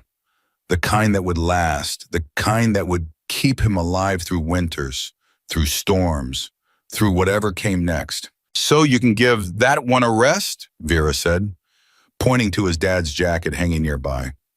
"Keep it safe, keep it special, keep it for when you need it, when you need to remember. But have this one for living, for every day, for staying warm without risking the one that matters most." Eli stared at the new jacket, at the gift, at the thought someone had put into this.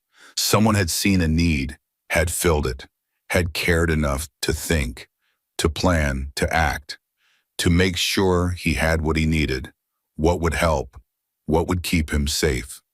"Thank you," he managed, voice rough, thick, fighting back something that wanted to break, fighting back tears, fighting back the emotion, the gratitude, the overwhelming sense of being seen, being cared for, being loved. Because that's what this was. This was love, different from his father's love, different from family, but love nonetheless, chosen love, earned love, the love of people who showed up, who stayed, who cared, who made sure you were okay, who made sure you survived, who made sure you knew you mattered. New Year's Eve, they celebrated. Quiet. No big party. Just the Brotherhood. Food. Drinks for those who drank. Hot chocolate for Eli. Toast to the year ahead. Toast to survival. Toast to family. Toast to second chances. Toast to the things that mattered. Flint raised his glass, looked around the room, looked at Eli specifically, met his eyes, held them. "To second chances," he said, voice carrying, voice meaning every word. "And to the kid who reminded us what matters, who reminded us why we do this, why we exist, why we're brothers, to Eli, who gave everything and got everything back. Welcome home, kid, welcome home. Everyone drank, Eli too. Hot chocolate in a beer mug, feeling part of something, feeling like he belonged, feeling like he'd found it, like he'd found home, like he'd found family, like he'd found the thing he thought he'd lost forever when his father died. Like maybe the storm had taken him somewhere he needed to be.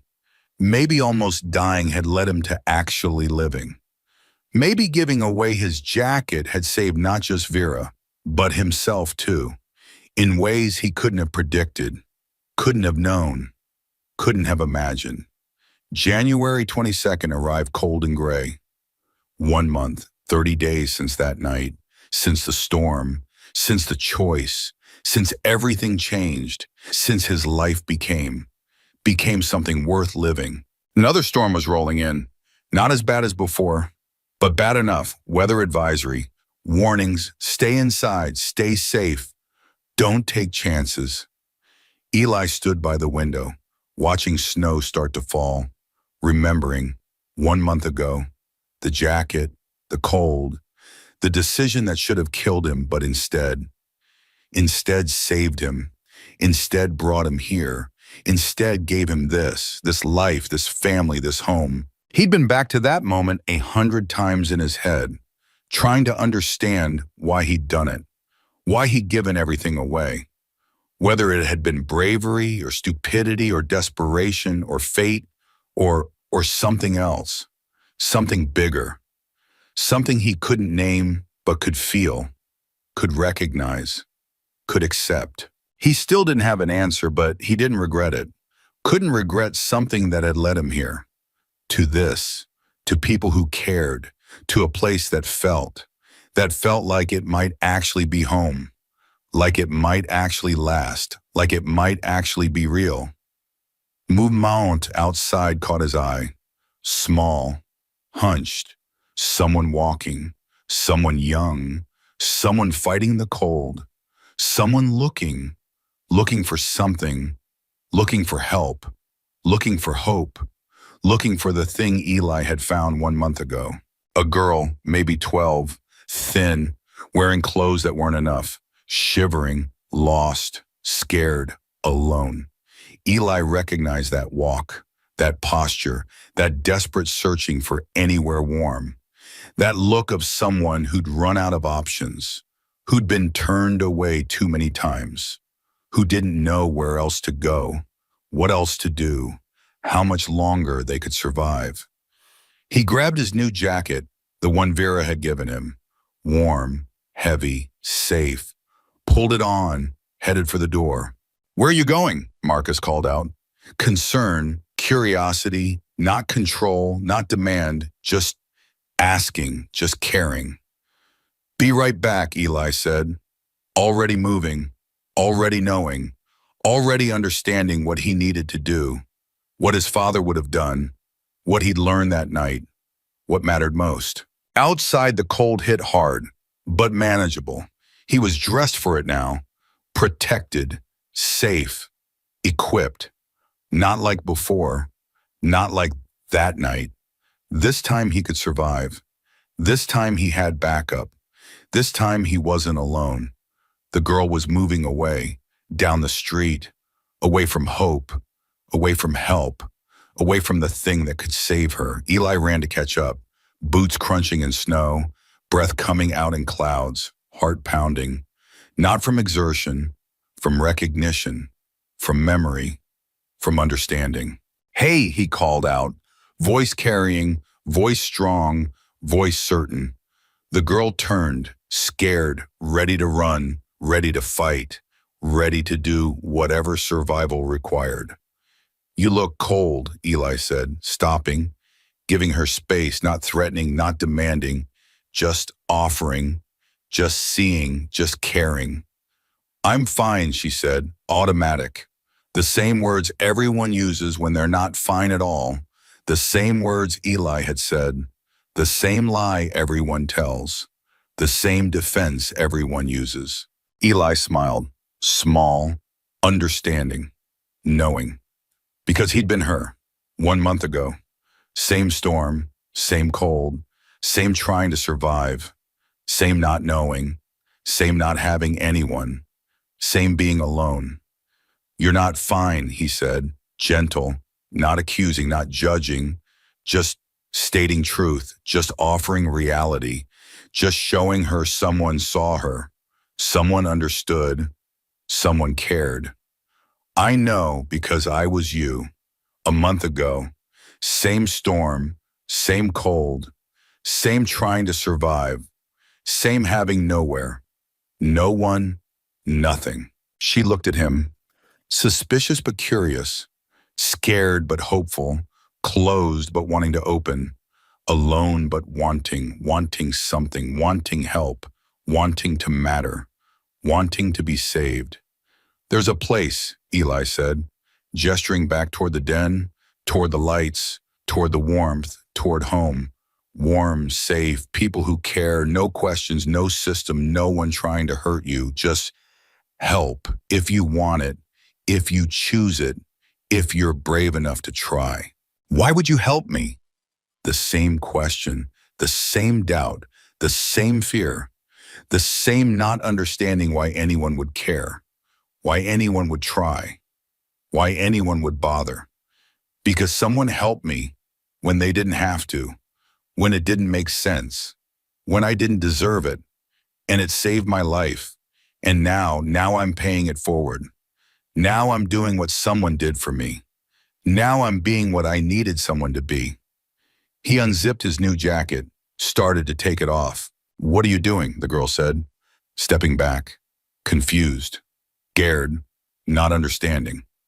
Giving you this. It's warm. It'll keep you alive until we get inside, until you're safe, until you're okay. I can't take your jacket. Yeah, you can. Trust me. I know exactly how this works. I know exactly what this means. I know exactly what I'm doing. He pulled it off, felt the cold immediately. But it was okay. It was manageable. It was survivable because he was 30 feet from warmth, from safety, from home, because he had backup, because he wasn't alone, because people were waiting, caring, ready to help, ready to save, ready to show her what he'd been shown. That people mattered, that kindness existed, that family wasn't just blood, that home wasn't just a place, that sometimes strangers became family, sometimes giving became getting, sometimes losing became finding, sometimes dying became living. He held it out. She stared at it, at him, at the impossibility, at the gift, at the choice, at the chance, at the hope. Trust me, Eli said, voice sure, voice certain, voice knowing. Take it, come inside, just for tonight, just to get warm, just to see. If you don't like it, you can leave, doors never locked, but give it a chance. Give yourself a chance to not be alone, to not have to survive, to just be safe. She took the jacket, slow, careful, like it might disappear, like it might be a dream, like good things didn't happen to girls like her, like help wasn't real, like people didn't care. But taking it anyway, choosing it anyway, hoping anyway. Eli turned, started walking back. The girl followed, hesitant, but following, scared but coming, alone but not anymore, not now, not with him, not with what waited inside, not with the family that had saved him. That would save her. That would show her what mattered, show her what home felt like, show her what love meant. They walked into the iron den together, into warmth, into light, into the place that had saved Eli, that was about to save her. That would keep saving people, keep offering chances, keep refusing to let people die alone in storms.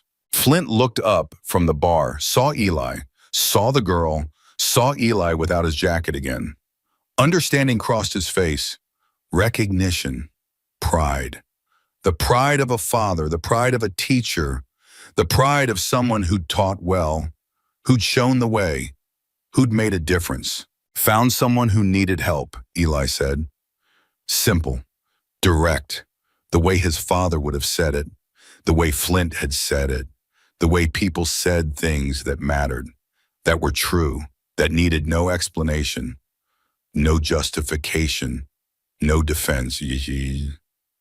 Then she's in the right place, Flint said. Looked at the girl, saw her fear, saw her hope, saw her need, saw what Eli had been 1 month ago, saw what he'd become, saw the cycle, saw the beauty, saw the meaning. You hungry? She nodded, small, afraid, but nodding, but accepting, but choosing, but trusting, but hoping, but being brave, but taking the chance, but letting herself be saved. Vera was already moving, getting food, getting blankets, getting ready to save another life, getting ready to show another person what family meant, what home felt like, what love looked like when it was real, when it was chosen, when it was earned. The girl looked at Eli, question in her eyes. Is this real? Can I trust this? Will this hurt? Will this help? Will this save me? Will this be okay? It's real, Eli said, answering what she didn't ask, knowing what she needed to hear, remembering what he'd needed to hear, what he'd needed to believe, what he'd needed to accept.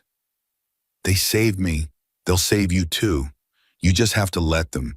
You just have to choose it. You just have to be brave enough to stay. Flint walked over, put his hand on Eli's shoulder, the gesture his father used to make, the gesture that meant you did good, you made me proud, you understood, you learned, you became the man I hoped you'd be, you became the son I needed you to be. You became enough. Your dad would be proud of you, Flint said. Quiet, just for Eli, just between them, just the truth, just the honor, just the recognition, just the love. Yeah, Eli said, looking at the girl, at Vera helping her, at the Brotherhood rallying, at the family doing what family does, saving, helping, caring, being present, being real, being there. He would be. That night, Eli stood in his room, the space that was his, in the place that was home, in the building that was family, in the life that was his, that he'd earned, that he'd chosen, that he'd fought for, that he'd survived for, that mattered. His father's jacket hung on the wall, clean, repaired, cherished. The note still in the pocket. This jacket saved me for 334 days. The history, the memory, the connection, the love. Beside it, a plaque. Flint had made it, mounted it below the jacket, words carved in wood, simple, true, real. The boy who wore this jacket reminded 30 men what honor looks like. Eli touched the fabric, felt the memories, felt his father's presence, strong as ever, maybe stronger. Because now Eli understood. Now he knew what his father had meant, what he'd taught, what mattered. I get it now, Dad, Eli whispered, voice sure, voice certain, voice knowing. What you meant about protecting people, about it being the only thing that matters, about sacrifice, about courage, about choosing others, about being strong. I get it. I understand. I'm living it. Outside snow fell, another storm, another night, but inside it was warm, safe, full of people who'd chosen each other, who'd chosen to be family not because they had to, but because that's what mattered, because that's what it meant to be human, to care, to help, to save, to be present, to be real, to be there. Eli Brennan, 13 years old, homeless 11 months ago, found his way home by giving away the only thing keeping him alive. And in return, He'd gotten everything: a place, a purpose, a family, a life, a future, a reason, a meaning, a home, and the knowledge that his father's legacy lived on in him, in the choices he made, in the people he helped, in the honor he carried, in the love he gave, in the life he lived, in the man he was becoming. The jacket had saved his father's life, had saved Eli's life, and now it hung on a wall, a reminder, a lesson, a promise, a symbol, a testament, that one act of kindness, one moment of sacrifice, one choice to give could change everything, could save a life, could create a family, could build a home, could make meaning, could matter, could be everything. Downstairs, voices rose, laughter, the girl saying something, the Brotherhood responding, welcome, acceptance, family, the cycle continuing, the pattern repeating, the love spreading, the hope growing, the meaning expanding. Eli smiled, turned away from the jacket, headed downstairs, toward the warmth, toward his people, toward home, toward family, toward life, toward everything that mattered, toward the future, toward tomorrow, toward the next person who needed saving, toward the next storm, toward the next chance, toward the next choice, toward the next moment that would define everything. Because that's what heroes did. Real heroes, the kind his father had been, the kind Eli was becoming, the kind the world needed, the kind that saved, that helped, that cared, that chose others, that sacrificed, that gave, that loved. They showed up, they stayed, they fought. They refused to let people die alone. They created family from strangers.